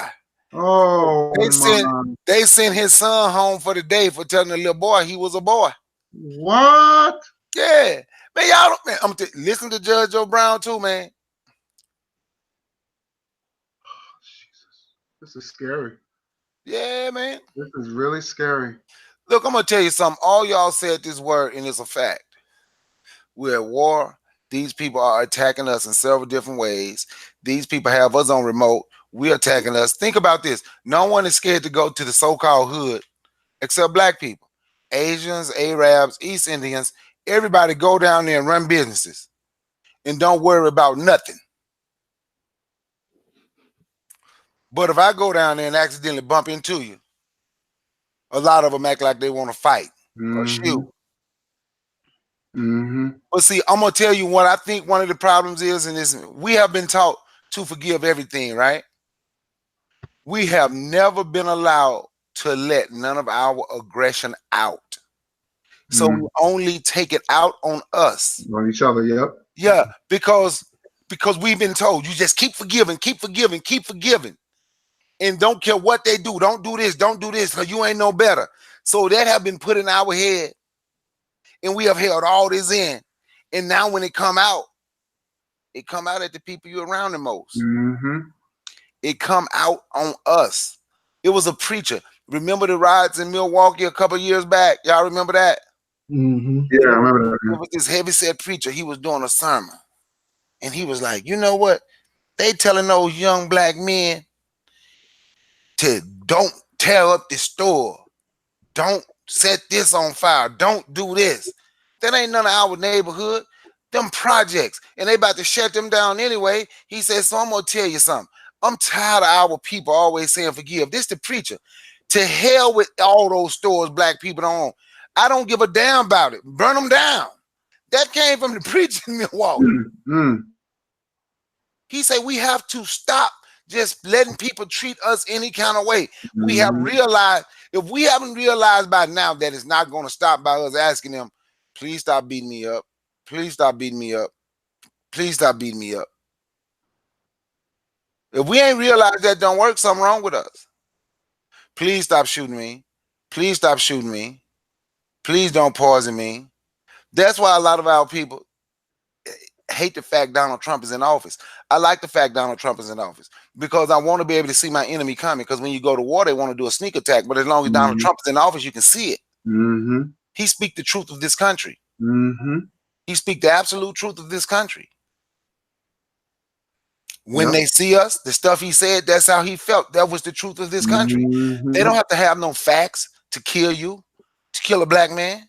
They don't have to have that fact. They don't have to have facts. That's true. You know, and they can keep doing whatever. But look how now they are offering the Venezuelans asylum in this country. Did you know that? Yes, they're offering the Venezuelan people asylum. So where do we have to go? When do we get asylum? Anything.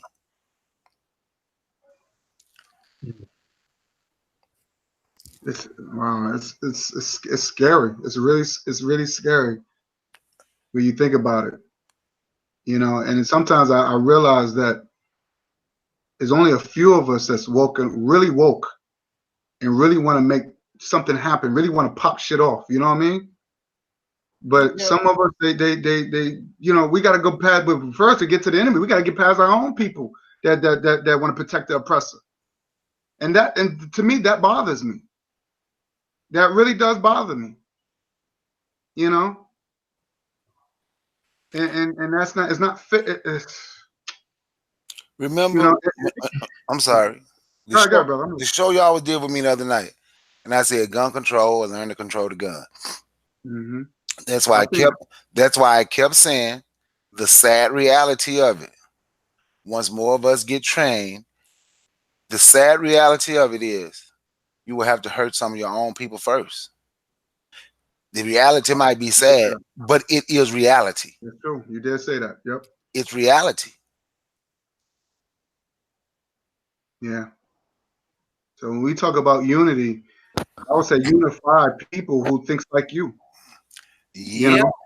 Because the oppressor, he got his Negroes on the front line. He's going to be protected no matter what. No matter what. And when you look at see Nipsey Hussle should have been a wake-up call. So I don't know why people should have been crying. Yeah, it was sad. But motherfuckers, all these Snoop and all these guys, they should have been like, yo, fuck that. Fuck that. You know, we want to see that dude lynched. Because what he did was treason. That Eric Holder, he need to pay for that. He don't live to that, but you see another coon's protecting him. what's that? That guy who was a prosecutor for OJ. Now he became a defender of a criminal. Yep. So that's a problem. Man, bro, who do you think needs to be taken out first, though? I mean, I'm asking because I struggle with the answer to this question myself. I mean, white people, like, who do you think is a better threat at this point? Because, like you say, you can't even get to white people without going through, these what I call Negro bloodhounds. So, at this point, like, where should the focus be on? Take their fucking head right off. We have a night of the long knives, and we kill the coon first. We kill the coon first. Goddamn. If you go in order, coon, the Hispanics, East Indian Arabs, Orientals. Now the thing about it, the Orientals probably won't get in it. But I'm just saying, who did the Haitians take out first? Took out their own, right? Mm-hmm. What did the Haitians took out first? But the Haitians had also strategized. They did proper planning, and they used some tact. You got to do that. You can't just go out there, oh, we're going to do this. You can go out there, let's say 300,000 of us go out there, and we ain't got no plan, but we just all bunched up together. Shit, it can take 300 people to kill 300,000 with the right kind of weapons if you ain't done no planning. You understand? Mm-hmm. And I don't think all this marching. I told my one friend, he was like, let's march. I was like, look, if I can get 100 people to march with me with bulletproof vests and guns, just to march and show. We ain't got to use them just to say we got them. I'd rather do that. I say I would go out there. I'd rather wear bulletproof and what my gun, like the Black Panthers do. And they say, and I'm gonna be honest with you. I've been searching all this stuff. I got me one. They expensive, but I'm paying on. They make bulletproof shirts. You'll never even know. They make bulletproof T-shirts like you got on now. The hoodie. Yeah. Bulletproof. Yeah. No, they make bulletproof hoodies. Wow. Bulletproof baseball caps. Like all y'all New Yorkers, y'all wear hats. I don't wear a hat, but they make bulletproof baseball hats. Yeah, they make all those. Go on, you can just Google it. Go online and look. I'm gonna look into that. Wow. Just go and look. You'll see all of that come up. They even make the bulletproof face mask that can stop up to a 44, 45, 357. Yep. You'll have a hell of a headache, but you'll still be living. Bulletproof regular pants. They make just regular pants look like work pants. Bulletproof. Wow, that's what's up. They really advancing now. I like that. You can't even tell. The shirt like $400. But you can't tell. You can just put it on and be walking around. People don't even know. Because you can't look and tell. Wow. That's what's up. Wow. The guy on the video took his gun and put it on him like that with a 9. And just was squeezing up like right almost against his body. Shot himself twice and raised the shirt up, and you could see what a big red mark was on it. Yep. But it didn't go through. That's what's up. Wow. But this is the thing, when I say planning, how can you do something when you can't even feed yourself? When you read The Art of War, what's The Art of War? The first thing you do, you have to have all your stuff while you're using other people's stuff. So right now we're using their stuff. We need to be planning to use ours. Then you got to seem weak when you're strong. And seem strong when you're weak. You never let them know. That's what I was talking about. That's why I used to say, don't care what we go through, nobody should ever see a crack in our armor. Whatever we go through, we have to go through that between us. We don't go through that in front of everybody. Because you don't want them to see that. You don't want them to see that crack. Unless you're putting, according to Sun Tzu, The Art of War, unless you're just putting on the front. And we would know if we putting on the front or not them. Because there's a lot of more people out here that they can probably do, or when they see us movie about, that they can do that movie about when they see us. There's a lot of more of us they can do that about.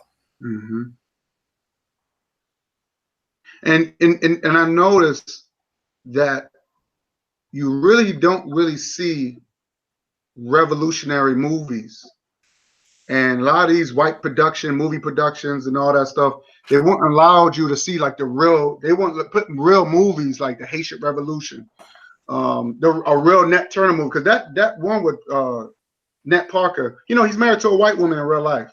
To me, that movie was watered down. I didn't know what the fuck that was. I hated that. I hated that movie. That's not the Nat Turner, the one I read in the book.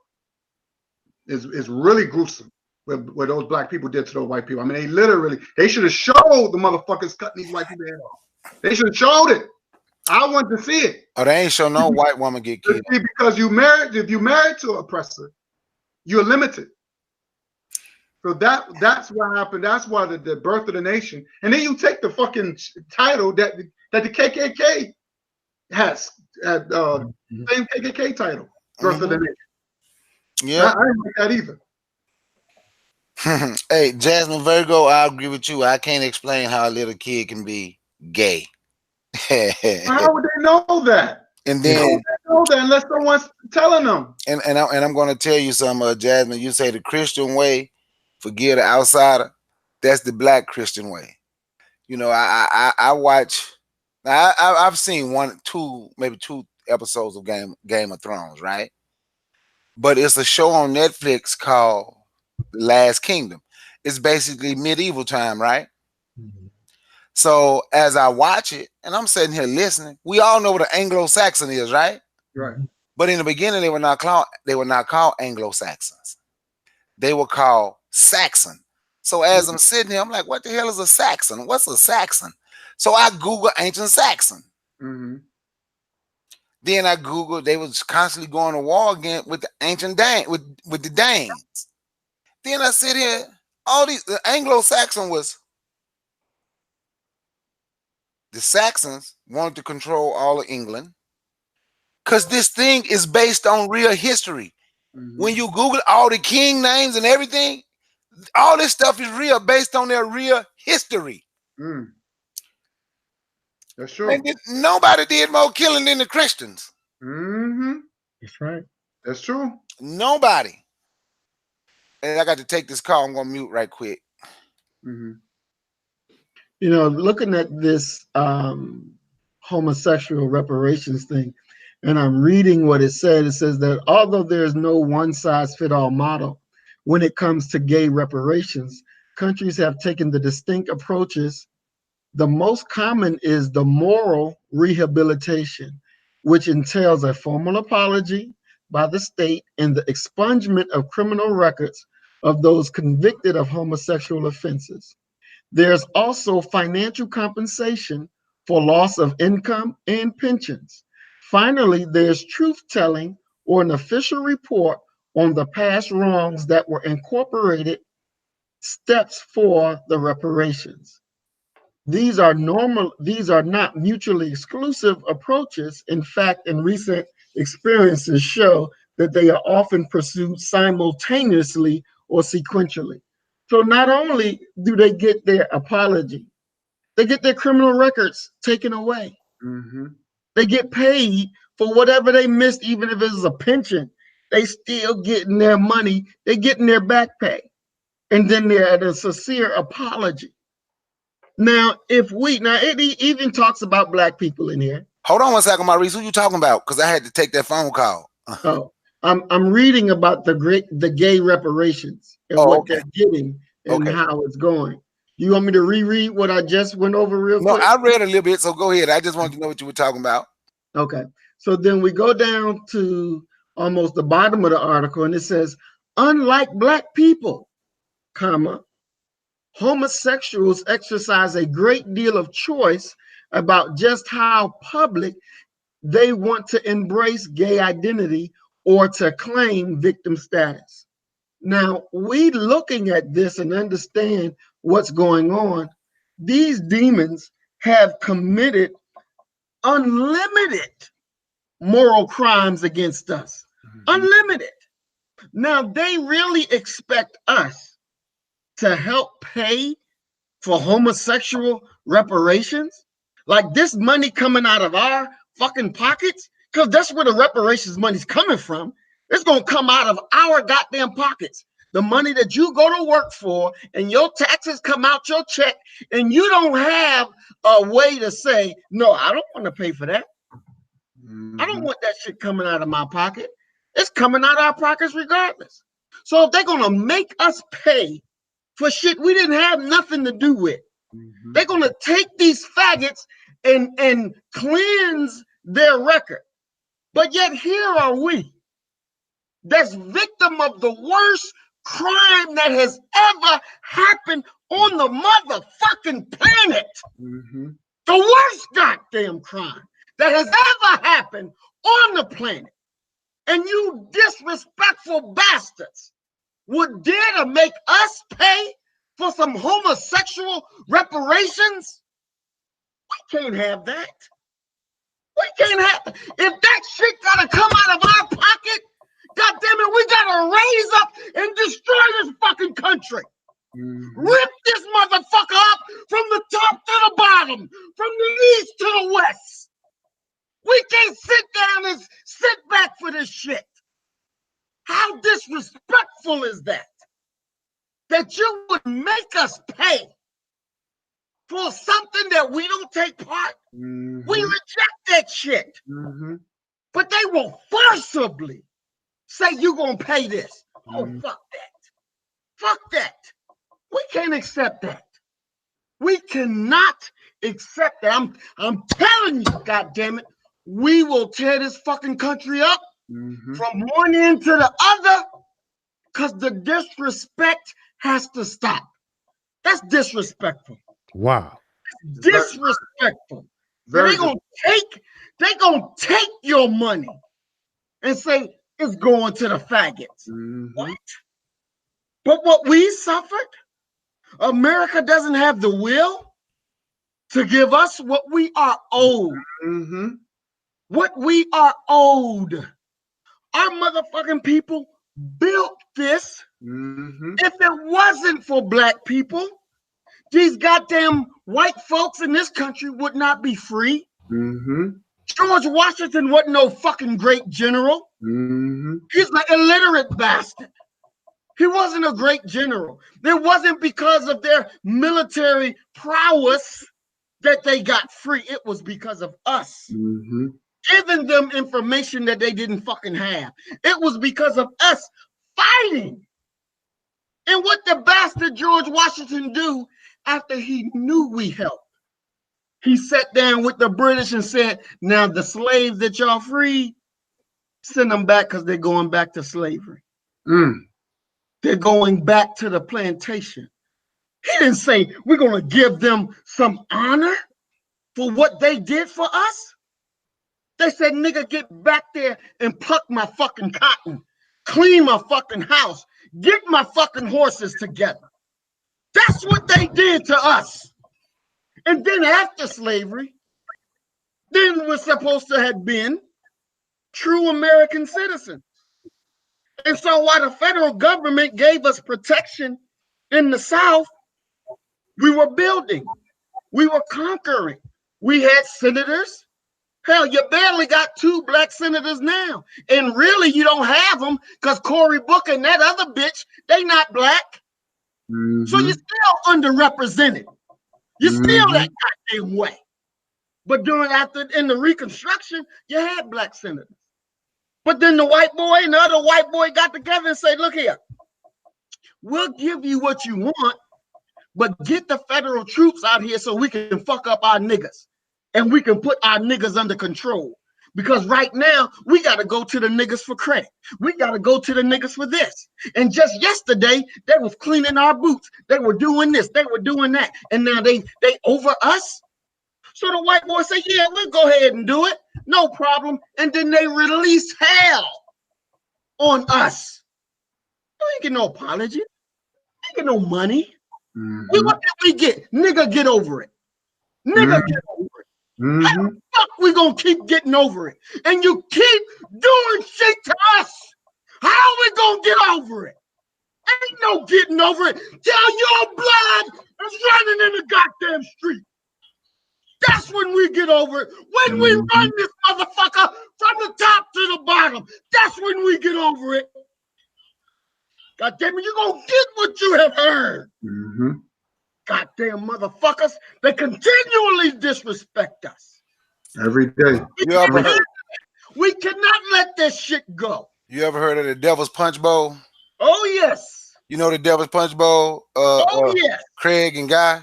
No. Okay, during the Civil War, right? Natchez, Mississippi, during the Civil War, became one of the biggest cities in the South. You know how? Because the slaves, when the Civil War started, the ones that were still enslaved got tired of being slaves and went and started killing all the slave owners and took land. Now I'm going to show you. They keep telling you the Union soldiers fought for us, right? That's how they spin it, right? And they were fighting against the South. But when those black people got out of hand, according to them, in Natchez, Mississippi, right? It was the Union Army that came down with guns and weapons and put over 20,000 black people in a concentration camp and starved them to death. They say they were being starved and treated so bad they was begging to go back to slavery. Oh, wow. And they say right now to this day, you can look it up and they even show some, you can find images. They say the biggest peaches in the world is grown there, but won't nobody eat them. People scared to go and get them because they think something gonna happen to them because of what they did to those 20,000. So when they go to telling me about a concentration camp for the Jews or the little babies or whoever at the border, or when they did this to those people and did that to that people, my heart has hardened. I don't have that sympathy because everybody forget about what has happened to us, including us. It's called the Devil's Punch Bowl. Everybody forget about what happened to us except us. And when Maurice was just speaking during Reconstruction, I can't remember the senator name. They had senator in Mississippi, black senators in Mississippi, black senators in South Carolina. Those were the first two black ones. And some more got voted in eventually. But those black people back then used their power to help black people. That's why they stopped black people from voting. Because black people was voting in black people, and those black people was helping black people. Wow. Yep. Man, we got to do a full discussion. You know what? Man, that article, I cannot believe, what I just heard about, homosexual reparations. And see, bro, God, man, we've always spoken on this, man, how, the LBGT has tried to hijack the Black Power movements. Like, that's why we never supported Black Lives Matter, because see, the thing is, of course, we as black men, we agreed that Black Lives Matter. But, once I found out that the group was founded by, those lesbian sisters, and the statement that she made talking about that she wanted to queer out, the movement.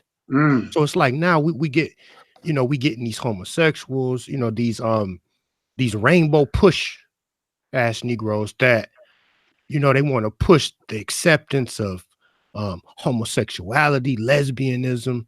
They want to, push this multicultural agenda. They pro interracial relationship. But but these are the front runners now. And you get these Don Lemons, open homosexual. These are the people that they place on media to represent our best interests.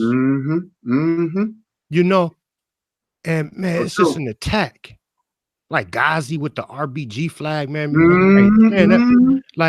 Yo, this is why, man, I want to do this show, bro.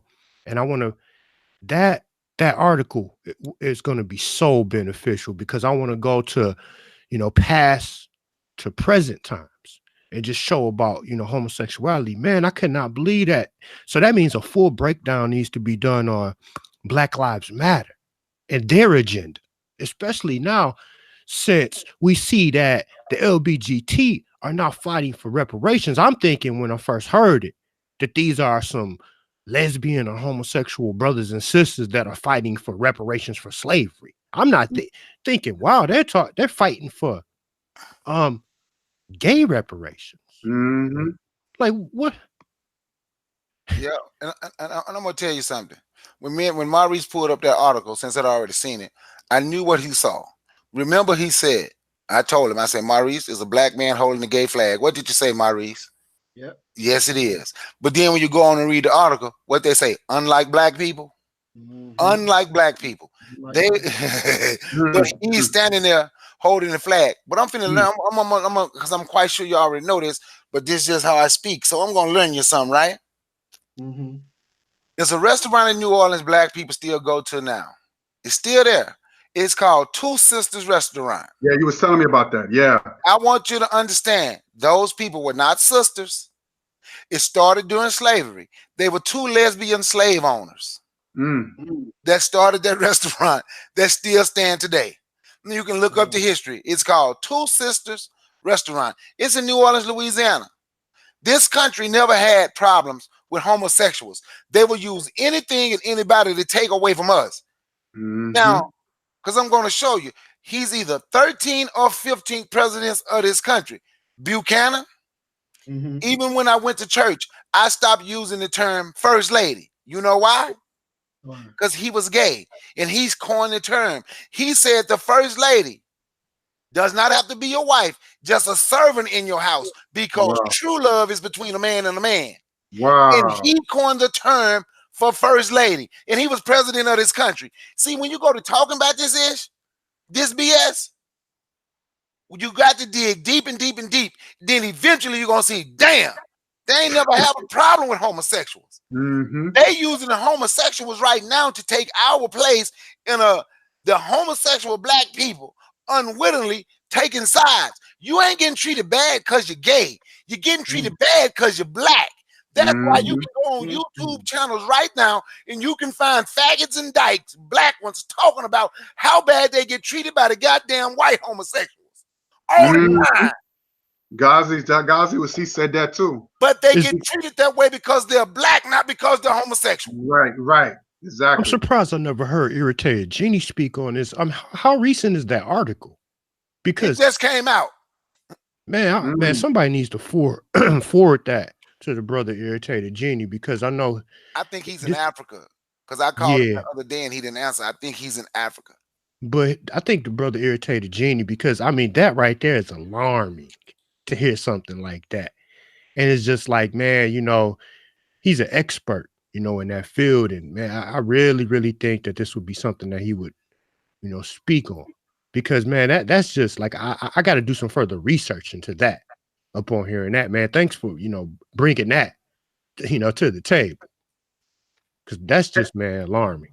I want to address something real quick about this LGBT. This LGBT been going on for. There's nothing new with that. Since all the way to Greek and Rome, where you had dudes dressing like women and messing with little boys and all that. All this is nothing new. But let me tell you something. It's a LGBTQ now. They had to put that at the Q now. After they ended with the T, now they got the Q now. It's a heterophobic organization. We got to start using the word. Well, I believe I was the one who coined that word, heterophobic. I think I coined that because everybody was like, "Oh, what is? There's no such thing." No, it is a such thing. You can Google it. And see, people now you got Negroes run with it because this word heterophobic came from a white man who was Jewish, and in there it's sticking. There's no such thing. Nobody's afraid of no fucking faggots. Because phobia means afraid of something. Yep. So nobody's not afraid of that. So why is it because I say it's against my culture? I won't even say religion. Because it's an unnatural behavior. It's against my culture. So I'm homophobic because it's against my culture, or I'm all of a sudden I'm being disrespectful. No, you're being disrespectful because you're disrespecting my culture. Mm-hmm. How did the Africans feel since they want to be, since they want to talk about, they're being hated on, they want reparations? How did the African feel when you had these white homosexuals filling up on them? Go ahead now. Look at, don't take my word for it. Come on. You can go on YouTube and look at I'm sorry. Let me say this slowly because I get passionate. Uncle Tom's Cabin. Uncle Tom's Cabin. They tell you how slavery started, how black people came. And Bakari, you know what I'm talking about. Yes, I know exactly what you're talking about. And you see these white faggots grabbing the man's penis, checking their balls. These are homosexuals, slave owners. Mm-hmm. But nobody want to talk about that. Mm. Nobody want to talk about that. They enslaved our people. So let's go there. That's right. Let's talk about these white homosexuals, these LGBT slaving our people. Let's talk about that. Mm-hmm. And like I said, I advise people to look up the word. It's on YouTube, free. Uncle Tom's Cabin. You could see the white man filling up on these black men's penis, and you could tell these black men, they're not used to another man filling them up on like that. Mm-hmm. Or they sell them off. Mm-hmm. Who does that? What real man does that? Exactly. And they touching their bodies and putting powder on another man doing, not a woman. These are so-called homosexual faggots. Mm-hmm. You got to call it for what it is. Because these faggots don't have no problem calling us a nigga. That's right. I heard them say that. So let's get down to business. You want to get down to business? You want to be so since I want to be homophobic, you heterophobic. The LGBT is a hateful heterophobic organization. Mm-hmm. And I can show proof after proof after proof. There's been many proof from the time from ancient Greece and Rome, how they invaded Africa, how they invaded Egypt, because I'm sorry, Alexander the Greek, was he a homosexual? Yes or no? Yes, he was. He was. Thank you. He had a male lover. Mm-hmm. Okay. King James, well, he wasn't queen. He was prince at the time before the Bible. He was prince. I call him Queen James. Was he a faggot? Yes or no? Yeah. And he was a murderer. Yeah. Doing slavery. Just think about it, even after slavery. The Roman army. I'm sorry. I thought it was done. I apologize. Let's talk about, say they want to talk about history. Let's get down to business about history. That's right. The Roman army had homosexual soldiers. Say it again, brother. I said the Roman army was full of homosexual soldiers. Yes. If you don't think these people were sick when they would hang and kill black people, black men, they would cut off their testicles and keep them as souvenirs. Yes. Look it up. Yes. But I'm finna show you something else, right? Look up their Greek god. What's the Greek god? They most known god, Zeus. Zeus. Yes. Yeah. He came down twice a year and picked up what it's called. Look up, Google the word pedastry. Yep. A pederasty, a pedastry. He came down twice a year and picked up the pretty little boys from Greece and took them back to heaven with him to have sex. That's in their mythology. Yeah, their god was a faggot, was a pedophile. Yeah, that's in their mythology where their god is gay. Like little boys. But I'm going to tell you something else. Read the Talmud. Or you can just Google it, or I'll find it and send it to you.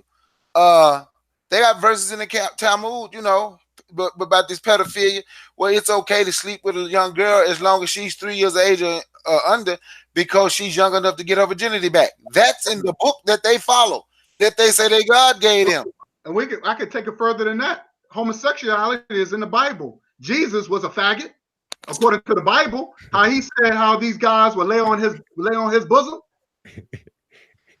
See, you have to think about they exposed that, and that's in the Bible. Yeah, because they took it and they switched it up because that's what they believe. That's them. That's whenever they talking about that homosexual stuff, that is them all the way. That's why they are pushing it. Hey, hold up, bro. Man, that's some new information right there. You say Jesus was a faggot. I never heard Jesus this was a before. homosexual. Break it down real quick to me, brother. No, I'm just saying there's many. I had to mute my mic because I started laughing. Go ahead, brother. No, there's many, because Shaka almost said it did. He was on Sinetta one time. He broke it down as there's many homosexual scriptures in there. And he broke it down. I even wrote it down. I forgot. I had to look him up. But you have where there's one guy, I forgot, Jonathan and David was in love. How they went to the mountaintop and they start kissing. Oh, that's in the Bible. So these things they don't talk about. How every time when a man lay on another man laying on Jesus' bosom, his chest, he's laying on. What man gonna let another man lay on your chest? And when I asked these Christian Negroes, I said, "Would you let him?" Man? Oh, I wouldn't do that. So why? But you follow Jesus.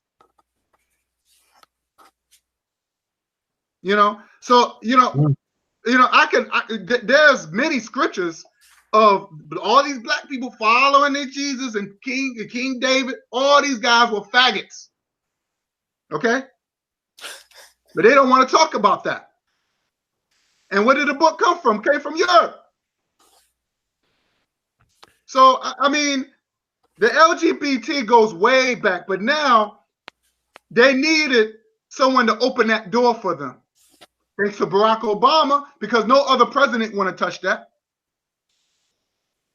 So they use somebody that they did what they always do. They use somebody like you to tell you that it's okay. Right. Because think about it, man. And I showed you this the other night, guy. And people think I be playing when I tell them. So I tell them to look it up because I don't always want to look it up for them. But when I sent you the other night, Barack Obama is the 13th richest president in the history of the country. A lot of people don't know that. You know how he came out telling his story saying he just paid off his student loans? Yes. That's an absolute lie. That's an absolute lie. I sent it to you the other night. Yeah, I believe I saw it, yeah. The 13th richest president in the history of the country. Barack Obama make about $200 million a year. I learned that from Judge Joe Brown, and I started looking it up.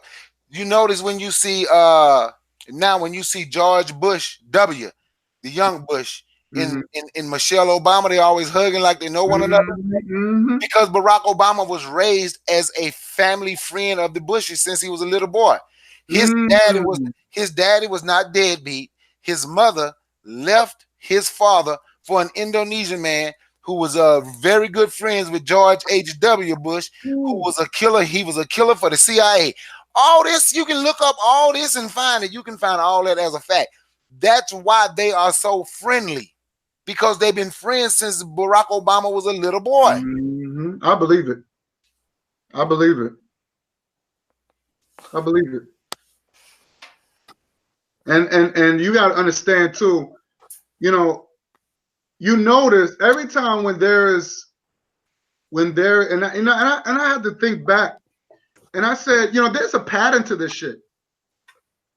If you notice, every time when black folks or somebody who's an African descendant do something for their people, they get knocked off. You notice that? Yeah. When you look at Nipsey Hussle, he try to do something for his community, he gets killed. Malcolm X try to do something for his people, he gets killed. Dr. King try to do something. All these other, and the white man named J. Edgar Hoover said, well, there will never be another black Messiah unless we put him there. And they gave us Barack Obama. And say, oh, he's the black man. Look up to him. And Negroes ran with it. Wow. So the white man, one thing I know is about the enemy, he will tell you, he'll tell you what he's going to do. But see, a lot of us are so naive because we want to live this American dream, and right. And it's like we live in an American nightmare. That's right. You got black folks who got degrees. They go through all this school. They go all this school, and they still can't get a good paying job. Why is that? Why is that?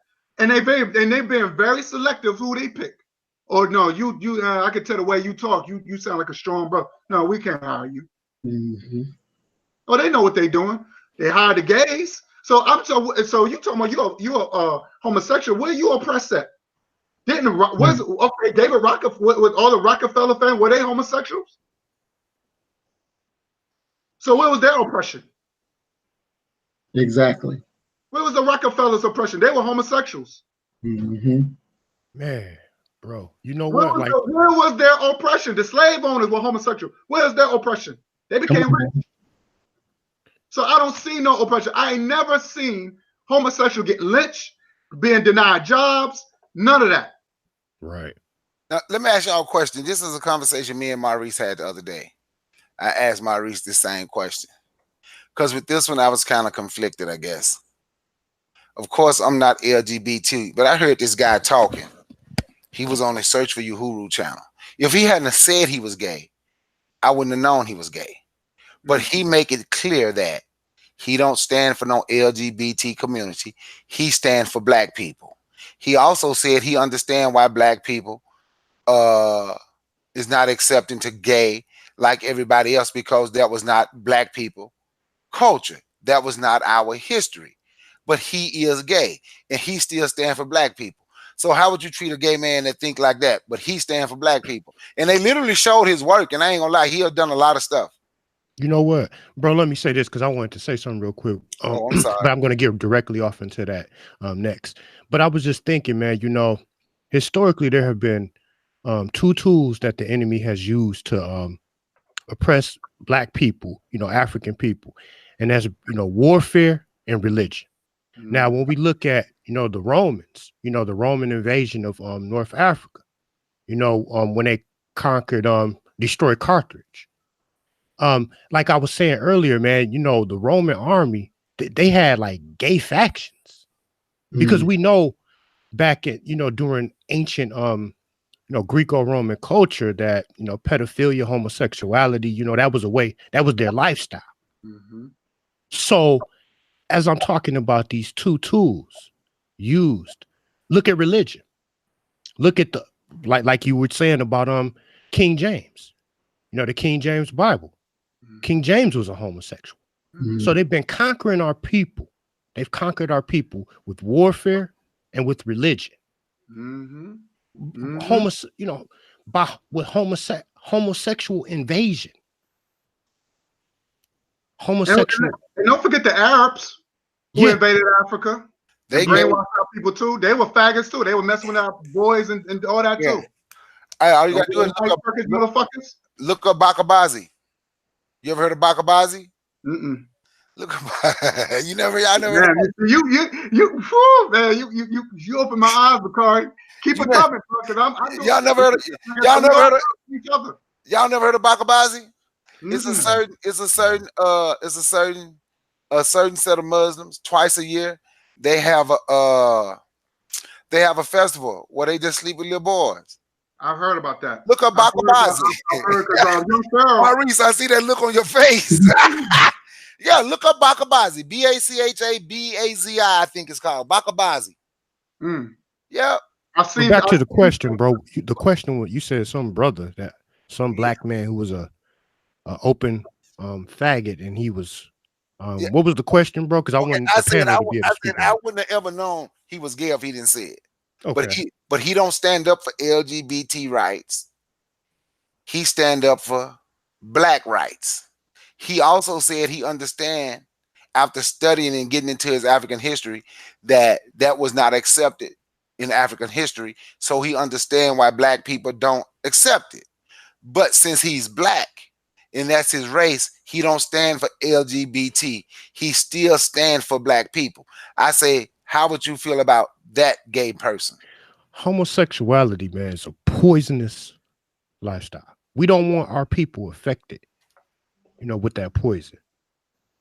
So regardless of whatever good deeds, you know, that this supposed person is doing, man, it's just, that lifestyle is just not good for us. It's something that our people were indoctrinated and conquered and forced into during slavery. Like if you look at what they call buck breaking, you know, during slavery, they used to take the strongest black man, the strongest black slave, and you know, force him, rape him, you know, with homosexual sex. You know, our people have been indoctrinated through this Christian religion, this Bible, this New Testament written by a fucking homosexual King James, conquered through warfare, Roman, you know, European invasion of the of North Africa and the continent of Africa by homosexuals. So it's a death style.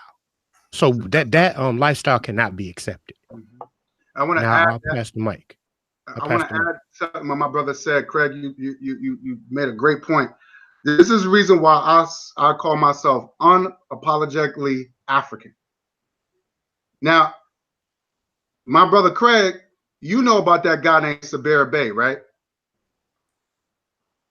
Yes, I do. Yes, I do, bro. He's a piece of shit. He's a piece of shit. Elaborate. And let me tell you why. Because he's sitting there and he's dissing Pan-African. He's like, oh, what is a unapologetically African? And I told him, I even messaged him, because he's into that bullshit more science crap. It's bullshit. And I said, unapologetically African means that no issue takes priority over my people. Neither homosexuality nor immigration. African, black means African, Africans means black. People are my number one concern. That's what it means to be unapologetically African. I don't even use the word black, because everybody's black now. You got mulattoes saying they black. I don't use the word black. I say I'm African. I'm going by where my people came from. Okay? Because Malcolm X said that we African people, we're not Americans. We are not Americans.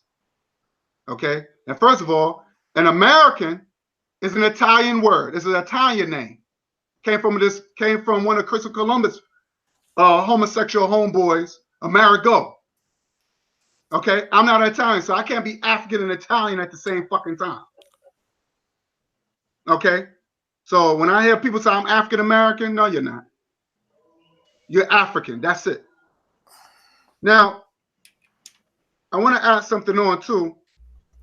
Damn, lost a train of thought. It's a homosexuality. The answer to Bakari's question. First of all, it's a hateful group, because it's still hate on an opposite gender. Mm-hmm. If I'm a man, if I'm a homosexual, that means I hate women. And I played the video, and Maurice seen the video when I addressed J Love. Matter of fact, you was on my panel too. You was on the panel, Craig, when I addressed J Love. What did J Love say? He said, "Oh, I hate the vagina." Yep. He said, "I said, yo, how the fuck you hate something that you came out of your mother's womb?" So a man said that. Yes, J Love. I don't know who that is, but J Love, he started criticizing Pan-African people, Omar Johnson and all that. Another Negro, a faggot, trying to diss Pan-African. Oh, talking about we self-hate, we hateful people and all this stuff. We mentally ill. And I said, wait a minute. You said you hate women. You hate the woman's vagina. And he said that when he dated, when he had a debate with, what's his name, Bow Wow? Craig. Yeah, Bow Wow, Israel. Bow Wow, yeah. Yeah. And he debated him. And I recorded, because you can look on my page. I recorded it. And he said that he hates the woman's vagina. I said they all think like that. But you got these dyke women, these butch. I hate butches. I don't like butches. I don't care what race they are. Because you know what? And I really hate to say this, and I'm gonna keep it 100. If I'm serving time, and they started, because since they want to, what's that thing said? They say they want to identify being a man. Put these dyke women in these male prisons, and let's see how fast they switch over. Come on. Okay, matter of fact, Maurice, you know that chick called Snoop from the Wire? Mm-hmm. Let me do time, and you put her in the prison with me. That's what I'm gonna do. I'm gonna be just like the booty man. I'm gonna go up to her and be like, yo, I like you. I want you. You can do this the easy way or the hard way. but you mine, because you know what? You're a female to me. You got a pussy. I'm fucking. That's it. And I bet you, let's see how fast she still want to be a dude. Out here, since they want to identify being a dude, they won't do it. Since they want to have their own, since they identify to be a man, I'm gonna go into a, I'm a man, so I'm gonna be in go in the man's bathroom. I'm a woman, go to the bathroom. Put them in a male prison to see what happens. Put them in a male prison. Why they ain't doing that? You want to talk about put them in the army and all that? Put them in a male. Put these dykes, these butchers in a male prison. Come on now, and see how fast they want to be women now. It's bullshit. All of it is bullshit. They're not really serious. I rest my mic, man. I'm tired of this fuckery. All this is fuckery. That's right. That's right. And it all has to come to an end. It all has to come to an end. And I truly believe, I know that we are the ones to bring it to an end. And, you know, some people would say, you know, they look at us, our videos, and say, well, why are you angry? What? How can you ask us why are we angry? Hell, if anybody in the world has a right to be angry, it's us. It's us.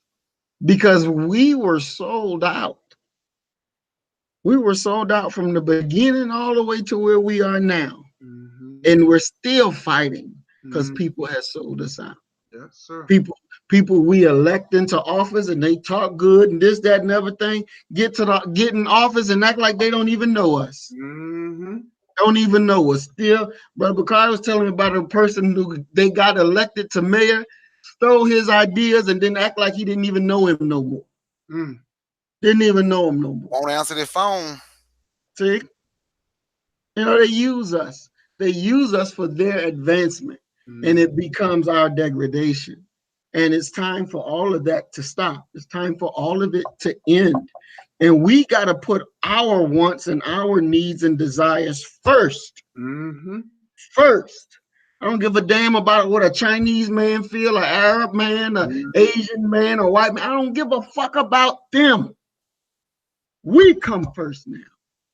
Our issues, our way, our lives, they matter, and we make them matter. Go ahead, Brother Bakari. You wanted to say something? You know, when you say somebody asks you why you hate, and then one guy in a chat, Kasimi Fox, he said, at least we have enough sense to be outraged. This reminds me of one of my friends. Me and her, we went to hang out one night, and we went to get some Japanese food, right? And I was talking to my buddy working there, the black Chinese guy I told y'all about, Okie Dokie. And all those Orientals, they coming over there talking to me. She said, they respect you and talk to you. But she said, I don't see how nobody that's not black talk to you. I said, why? She said, because the hate just oozes out of you. Everywhere she said, everybody can just tell. I said, they respect me. She said, yeah, it must be because they can just see it. You can just see it when you walk. It just, I hate everybody that ain't black. But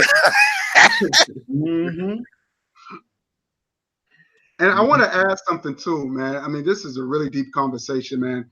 And you notice when you hear these white Cubans talking about Fidel Castro and they're being oppressed. Everybody have their oppression, and the world caters to them. And I remember my brother Maurice, and he, you know, he showed his rage, and I felt it. He said, "No one consider us." When we go through and we talk about our oppression, no one gives a fuck. Like you said, brother, oh, get over it. Da, da, da. And that, to me, that's some racist shit. Now you got black people talking that garbage. Exactly. You got black people talking that garbage because they sleeping with the enemy. They've been bought. I don't care how broke they are. They've been bought. And those black people, they're not my people, because my people is more conscious. You might look like me, but that don't mean you me up here. That's right. You know, and what I don't understand, what I'm trying to get at, is that no other race of people said thank you. Come on now. When we talk about the Voting Rights Act, we fought for that. But guess who else benefited? The fucking Asians. That's right. The yellow man. That's right. The red man. That's right. The white man. That's right. They all benefit. I'm talking about white people that come over here from different European countries. They all benefit from that shit. Everything we fought for and we died for, every other race of people benefit. Now, when you hear other races of people who don't look like us, they start talking about civil rights. What? We fought for that. They killed one of our greatest leaders, Dr. King, and then everybody. Dr. King wasn't fighting for everybody. Name one. Tell me one. Show me a video. Show me one. I'll wait. Show me one that Dr. King said, I want everybody to benefit, including the homosexuals. Not one. And I want to add on something too, that the guy who invented the traffic light. Come on now. What's his name? Garrett Morgan? I think his name Garrett. What's his name? Garrett. What's his name? Garrett Morgan. I can't remember his name. I just know he. Yeah, he invented the traffic light. So that means the traffic light that was invented what, in the 1800s? Before the 1800s, how many white people been crashed? Got killed in a car crash? But there's no statues of that brother, who's still to this day saving lives. So we don't even get a thank you of the fucking traffic light. We don't even give a thank you. Hey, thank you for inventing the traffic light, because they're saving lives. Because that's what we do. We're pro-life. That's right. We're not pro-death like these motherfuckers out just killing, just to be killing, and they going to Africa killing all these beautiful wildlife. And they smiling. They just killed a baby elephant. I just saw these evil bastards kill a baby elephant, and they with their rifles in Africa, happy. In the Bronx Zoo, it was a human zoo back in the day, in the 1900s. Did you know that? Owabanga? Yes. Owabanga? Yes. It was a human zoo before it was a zoo for animals. Yeah, Owabanga. Yes. Owabanga, right in New York City. Right in New York. The black guy from the Congo. They sharpened his teeth up, made him look like an animal. That's right. Looked like he was probably Twa or Bantu because he was small. Right. Yeah, he was very small. Yeah, he was their most popular attraction. Yep. Ain't that something? These are savages. Thank you. You hit it right on the button. Because they came from the Caucasus Mountains. They came from the mountains. So that's their history. They're very barbaric people. So when they talk about the Flintstones, they talk about their history. They talk about their history. So if you want to talk about the history of the Neanderthal, compare it today. Compare it today. And then you got this fucking moron, Sabir Bey, who has an Arab name, by the way, mean patience. Me and him, he wants me to show, you come to my live feed. Come to your live feed for what? You can't even answer my fucking questions. And then did you know the word more? This means stupid and dumb. That's what the word moron came from. When you look at the movie with Martin Lawrence, Black Knight, and how they was talking to him. And I say, how he was trying to protect his sister, and one of the white knights said, yo, watch your tongue before I call it your tongue, you more. That's like saying you nigga. Yeah.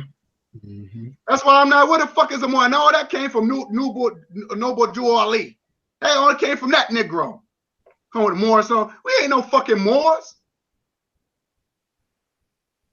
The fuck out of here, man. That's what I'm saying. All these people that supposed to be all conscious, they sound so dumb. Talik, all of them. He said, look, Talik's making videos. That's all he does now. He's bashing RBG and all that. RBG's making sneakers.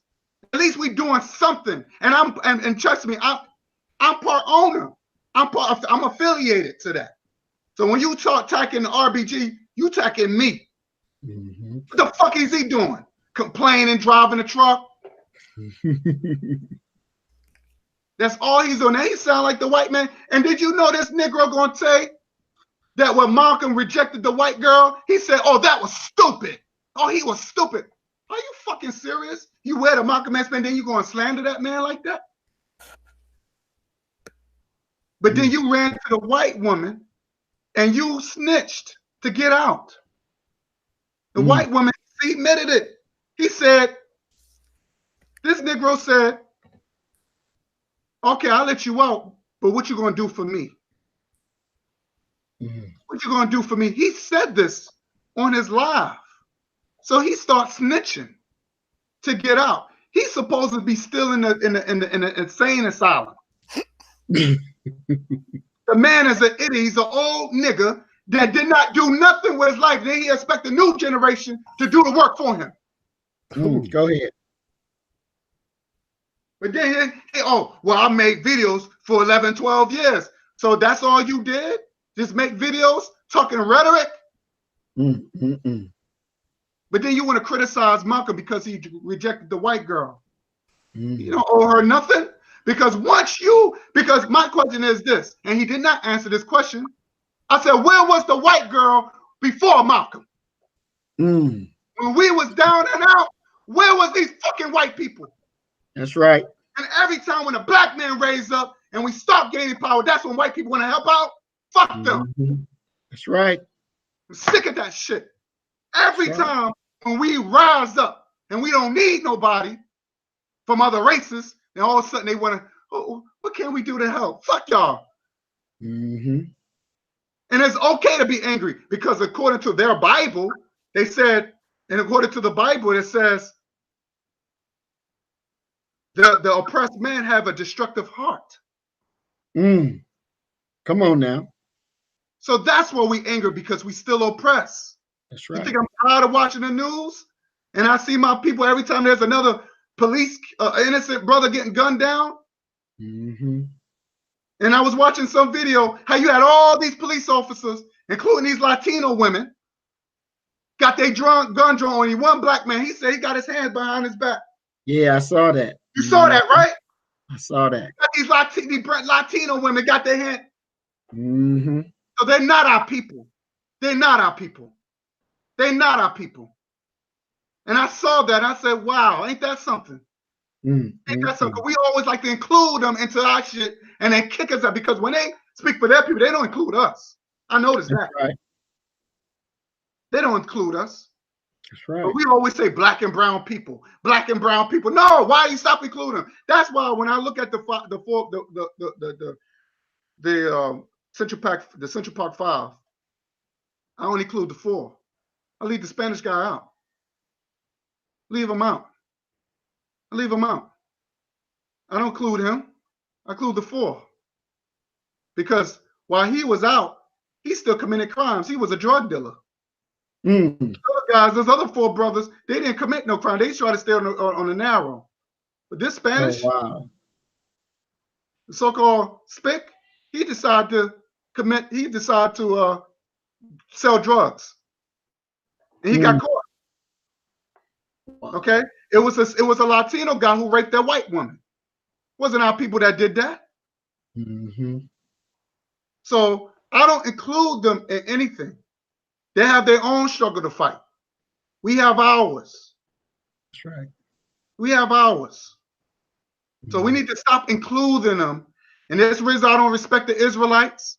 I don't respect these Moors. I don't respect none of these Negroes, because they include everybody. They include everybody. Or everybody's oppressed. So, you know, they have the 12 tribe chart. The Latinos, this is what Captain Gazzarian, he got a couple of white boys on his team. Oh, they're not white, they Spanish. What the fuck you mean? You saying there's no white Latinos? I was talking to, you know, it was funny. Let me say this real quick. I was talking to this one brother. He said, my father was black and my mother was Cuban. And he's dark. He's a dark-skinned brother, very dark-skinned brother. So I said, what do you mean your father was black and your mother was Cuban? What does that mean? He said, oh, my father was black because he was from this country. I said, what color was your mother? She's Cuban. I said, no, what color is your mother? Mm-hmm. He didn't want to say black because she's from another country. I said, was she black? He said, yes. I said, she was black, came from Cuba. So you got two black parents. I'm tired of these. We people say, oh, black in Jamaica. What the fuck is that? Mm-hmm. See the separation? Mm-hmm. I don't like that. This is the reason why I don't use the word black. I'm African. You got some Jamaican, now you got Jamaicans. I don't deal with all, when we got brothers in the Caribbeans, I don't deal with all people from the Caribbeans because they like to, they don't include us. They want to be their own. I said, no, it don't work that way because your fight is my fight. Come on now. Because Queen Annie, she didn't think like that. Marcus Garvey, he didn't think like that. And they both was from Jamaica. Mm-hmm. Okay? When Marcus Garvey, he came over here, he liberated us, and he gave us our own flag. So what the hell are y'all talking about? So I don't like to hear that, you know, and Marcus Garvey said, we're African people. Malcolm X said, we African people. That's what we are, and that's where I stand. That's right, bro. My language was stolen. Okay? I got Kiki here. Look, we can go on and on about this, but what I'm saying is this. We come from somewhere, and God damn it, we're going to represent it. Okay? From now on, we're going to represent it. That's right. Rest of my mic. Yes, sir. Yes, sir. You know what? I want to just say this, man, because I know this program is winding down, but you know, we as black people, man, we got to stop sympathizing and identifying, you know, with these animals. Because just like what Brother Bakari was saying, and, you know, it's really something to think about. When we look at, you know, the history of the white man, the history of the white races, I mean, the God of their culture, you know, was homosexual. Like if we look throughout, you know, your early European history, you know, they were like having sex with goats and cows and all type of farm animals. Why do you think? I mean, they came over to North America and brought smallpox, brought, you know, all of these diseases that, you know, wiped out the red man.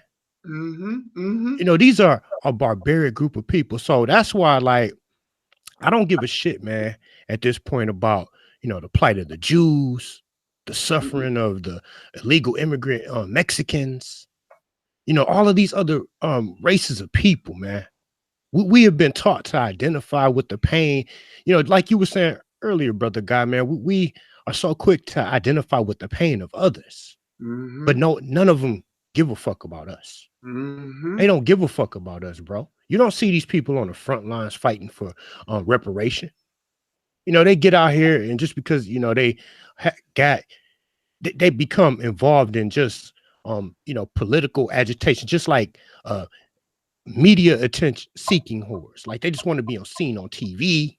They want to get like a interview on CNN, put on a Black Lives Matter t-shirt, and they just think that that's where the fight ends, that's what the struggle is all about. No, like, you know, Brother Malcolm said, man, you know, a revolution is bloody. This goes back to what I was saying earlier, man, about you know, what Nat Turner's slave revolts.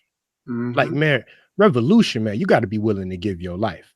It ain't this you know, sensationalized shit that today's media is showing, that, you know, you get up here and sport some conscious paraphernalia, and you know, you grow an afro and put on a Black Lives Matter t-shirt. All of a sudden you think you done something for black people. Like Martin Luther King Jr., as I said earlier, was killed. You know, our ancestors, man, you know, they were beaten, sprayed with water hoses. I'm talking about, man, beaten with billy clubs by, you know, racist white police. You know, these people, man, they shed blood. You know, so we just got to get to the point that we got to differentiate the real between the fake. You know, that's why I'm against, man, this hijack of black culture. Like I say, they place these Don Lemons, these Shannon Sharps, you know, these Negroes and these interracial marriages. Mm-hmm. And look at what, bro, are you familiar? Did you see what just happened to Cuba Gooding Jr.? Yeah, I heard about it. Yeah. All of a sudden now they trying to he supposedly groped the white woman. Yeah. Mm-hmm. Yeah. Mm-hmm. And he's married to one too, so I don't care about him. But look at it though. These Negroes, man, they get into these boule positions and they think that they have become oblivious to racism and white supremacy. Look at Bill Cosby. Mm-hmm. Look at what they did to Bill Cosby. I know they were going for what's that brother? Russell Simmons, member of Run DMC, he was married to. I'm not sure what happened in that case. No, me either. Man, what's the other brother? Tavis Smiley. Mm-hmm. Like, there's other brothers out that are off the top of my head I cannot think of, but I mean, we just think because we get put into these boule positions and, you know, we think we are free. Mm-hmm. We are free because we can sleep with white women. Like you say, O.J. Simpson, even though he got away with the murder, look at what they did in the civil case. Mm-hmm. Shit took everything. This man had to break into his own house. Mm-hmm. Break into his own. They took his awards and everything that man owned. He worked for. He took it all. Yep. Yeah, everything that man owned. So at the end of the day, you know, man, I just hope that, you know, our people just start waking up. But like my brother was saying, man, you know, we just gonna have to. That's why I always looked at us, and we always talk about this. I always look at us as more of a tribal people. Like we're not going to reach all black people. Some black people, man, they just have it. They have it in their blood to fight for the enemy. Mm-hmm. Ain't no changing it. They will go no way getting around it. Mm-hmm. We have always been more of a tribal people. We just got to band together with you know, real authentic, you know, brothers and sisters, man. And these coons, and these race traders, you know what I'm saying? Like, yo, it's no saving them. We're not gonna save everybody. Even Marcus Garvey said that. Yeah. Every black person don't need to go back to Africa. Mm-hmm. You know, so I'm gonna pass the mic, but I'm just hoping that this, you know, this discussion, man, we could use in this platform, you know, as a foundation, man, to build something great. Mm-hmm. So let's just continue, you know, continue the good work. Exactly. Well, I wanted to just say something. I'm gonna give and I'm just gonna just give everybody a closing statement. Consciousness now is becoming a fashion show. You know, who could wear the best dashikis and the beads, and they're wearing dreadlocks and all that other all that stupid shit. You don't have to dress like that. You could dress in a suit and be conscious. Come on now. You don't have to dress like that. That's just a little extra, but this is important. This is important because I know people that dress like that and sleep with the enemy. Okay? So that shit don't mean nothing. That shit don't impress me. It don't. So you know, consciousness to me is action. Because the first thing I want to know, if you're a black man, I want to see how your women look. Come on, man. See how your women look. That's the first thing. That's Pan-Africanism. Because if your women don't look like you, don't talk about you unapologetically black and all that. Don't give me that shit. You're a sellout pig. And vice versa. But I tell a black woman, how your man look. Okay? So it goes vice versa because Pan-African is between the black man and the black woman. And I remember y'all did the show on relationships. We don't have those old-fashioned relationships in the 70s where you had the Jeffersons and you had the good times where you see the black man in the house and the black men were men. You don't see that. And black people were black people. Not someone that you might, is she black or is he black? Like that Blackish show. You know, black people like, yo, these are afro, kinky hair, all that. So we don't have shows when you have real relationship shows. That's the reason they don't. That's where if you notice, and I did a video about this, how the new, you know, they're taking away or dividing us through media, where every time you see a strong black man, he's with a white woman. That's right. And vice versa. That's right. But everybody else, every other race with their mate, but the black man, he's not. And I did that with The Walking Dead with Michonne in the comic book. She loved black men. They got her hooking up with Rick. And I'm like, what the fuck is this? Mm-hmm. They got her supposed to hook up with Morgan. But see, that's too powerful because these are both warriors. They don't want to see that. You know? So they got Michonne at cooning and crying. Oh my God, Rick, huh? You know? That's not in the comic book. So we have to point things out, and we gotta know that's what's racist. We gotta know that, hey, this shit is racist. We live in a racist country. And this is why this program is so important, how these people think about us. They think we're stupid, like the yellow people. They think we're stupid, we're dumb. Mm-hmm. And some of us fall in that fucking trap. Mm-hmm. You know, some of us fall in that dumb trap. And I'm just like, yo, you know what? You know how they think about us, but how they see us. Why are you going in that way? Well, you know, I'm just keeping it real, son. What? And this is the type of reaction, this is the type of fuckery I get. Or they keep real quiet, like, oh shit, like, I don't know what to do. But society tell me I need to act like this. You know, eat fried chicken and drink Kool-Aid. You know, and see, this is, and it gets very frustrating, it gets very annoying, because when they look at them, they look at me, and they think that you're like that, so I could talk to you and treat you the same way because they met 5 black people to act like that. And then when you say don't play with me like that, I'm not one of those black folks you could do that to. All of a sudden they shot. And I'm going to end it with this note. I have a white guy, he's Jewish. And he's talking about his Torah, and he's talking about Moses and whatever. I say, yeah, but you know what? And I told this white dude, I said, but you never give Africa any credit. You never give Africa any credit, because there was the Africans that taught Moses, who is a black man, by the way, who was born in Africa, who was raised by the Egyptians that y'all claim y'all hate, taught Moses everything that he know. Come on now. But then you tell me that y'all motherfucker was in bondage by my people, the Hamites? And you say, so was it Moses a Hamite? Was he born in ancient Egypt?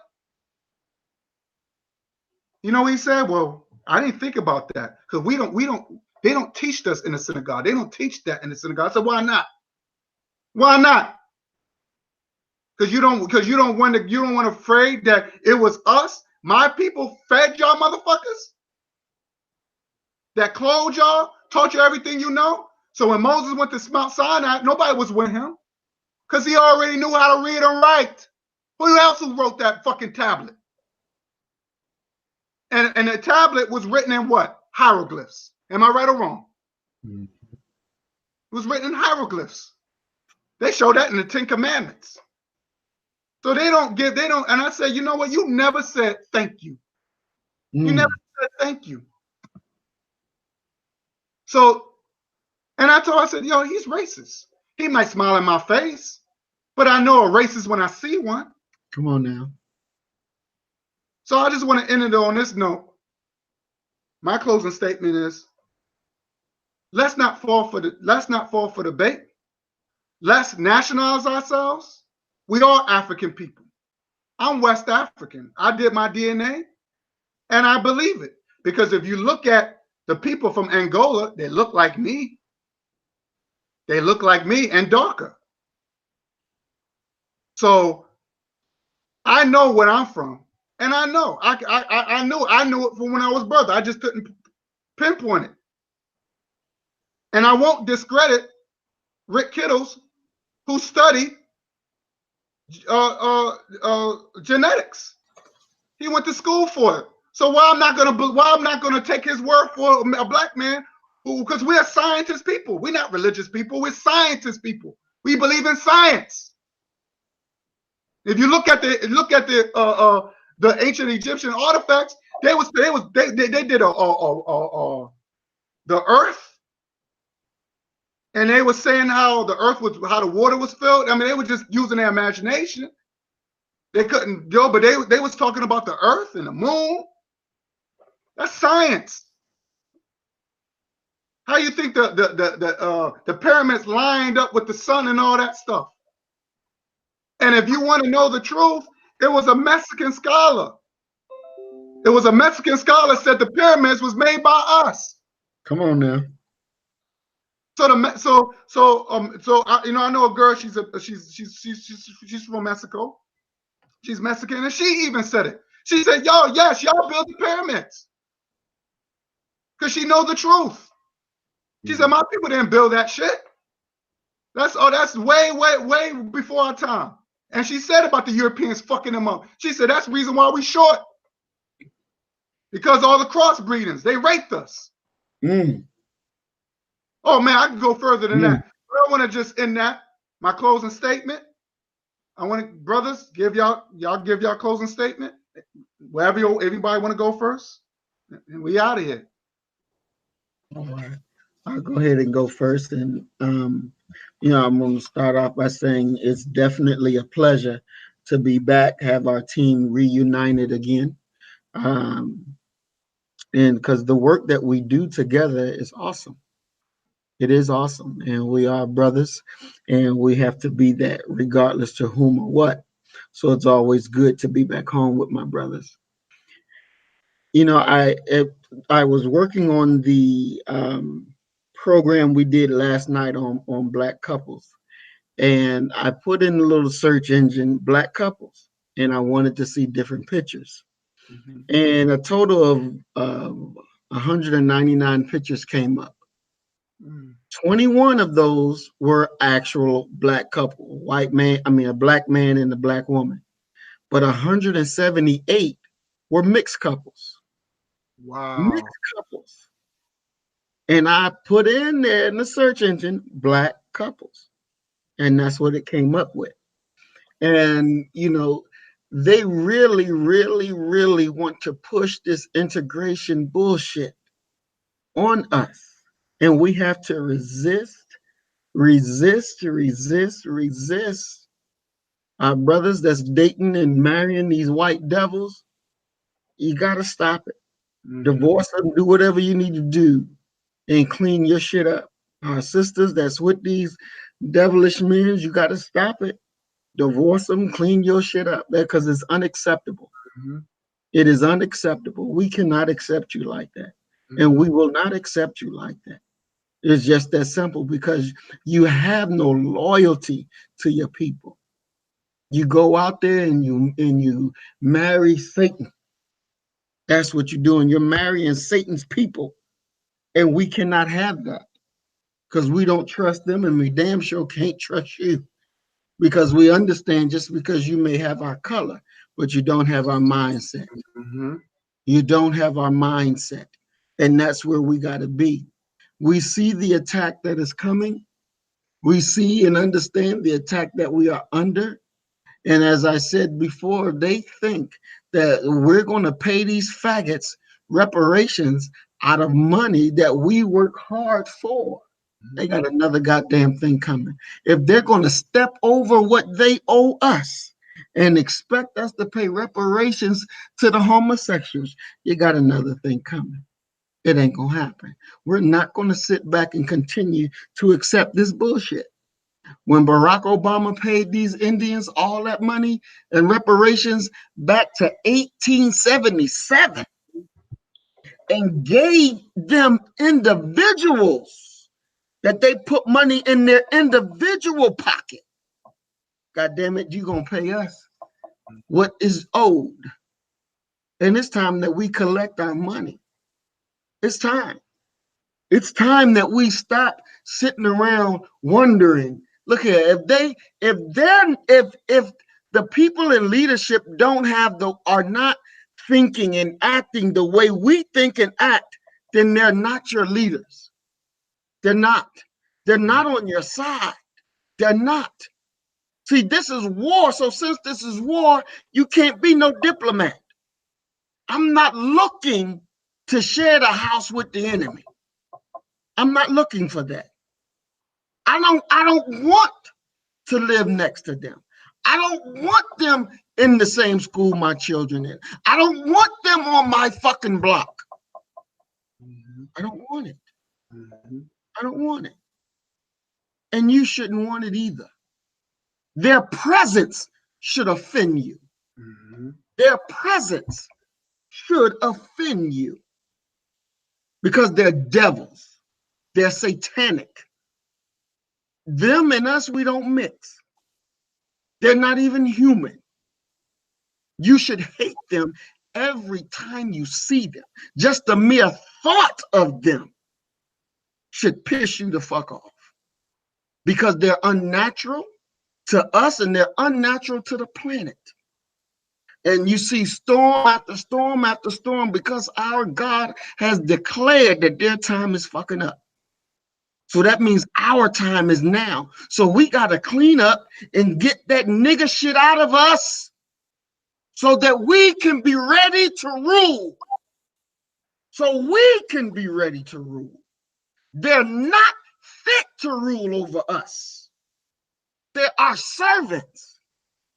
They're our servants who have earned death. And we should look forward to the day. And we should pray that our God blesses our hands, that we can help take care of the process. Because that's what it is. 55 shots on a sleeping brother. And they come back and say that it was justified. It was good. It was natural. They did nothing wrong. But when you found some cracker girls sleeping in the car, you're knocking on the window and knocking on the window to make sure they get up. And then one cracker cop called her father because the damn cracker girl was being disrespectful. But when it's us and we ain't even being disrespectful, you kill us. No, you gonna pay. You gonna pay for the blood of the righteous from Abel to Zechariah. You gonna pay. And goddamn it, we look forward. We look forward to your death. We look forward. The planet rejoices for every cracker that dies. The planet rejoices. These motherfuckers have killed more people than they have in population number. That's how wicked and evil they are. And it's time for their removal. So I thank you, big brother, for getting us back together and doing what we do, because we are an awesome team and I love each and every one of you. And we keep each other sharp and fresh. We all of our gifts, all of our gifts, when we come together as one, the synergy that we produce is greater. It's so much greater than the individual. So much greater than the individual. Hell, when they see us, they see God. And with that, I'll rest my mind. Okay, brother Bakari, I'm gonna be real quick with my outro. With my I'm gonna let you go last because I want, I know how you do pretty good with the outros and stuff. But can you hear me, brother Guy? Yes, I can. Okay, I just want to make sure I can be heard. So brother Bakari, let me go real quick and then you can like close out. You can do the final. Yeah, but no, let me just say real quick, man. Do you see the love when we come together? When we keep the coons away and we keep all of this pro-faggotry and pro-interracial bullshit? Do you see the beauty, the love that we have as a unit? See, this is what I'm talking about right here. This is what we need. This is the page that we need to be on. So, upon closing, I just want to say, peace to my brother Bakari. Peace to brother Guy Nollywood Jr. Peace to brother Maurice Muhammad. And upon closing, let me just once again just pay homage again to the brothers who, unfortunately got caught up in the system.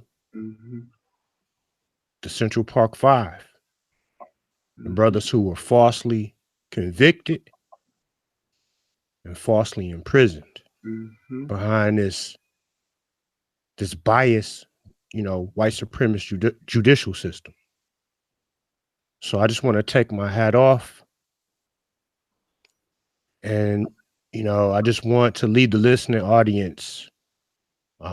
I just want to give the listening audience something to think about. Like I was saying earlier, all of the Black men and women, all the brothers and sisters who have fell into the clutches of racism, white supremacy, Sandra Bland, Tamir Rice, Alton Sterling, Philando Castile, Dr. Martin Luther King Jr., Reverend Nat Turner, all of our freedom fighters, all of the brothers and sisters, man, who have been wrongfully convicted and placed in, the white man's prisons.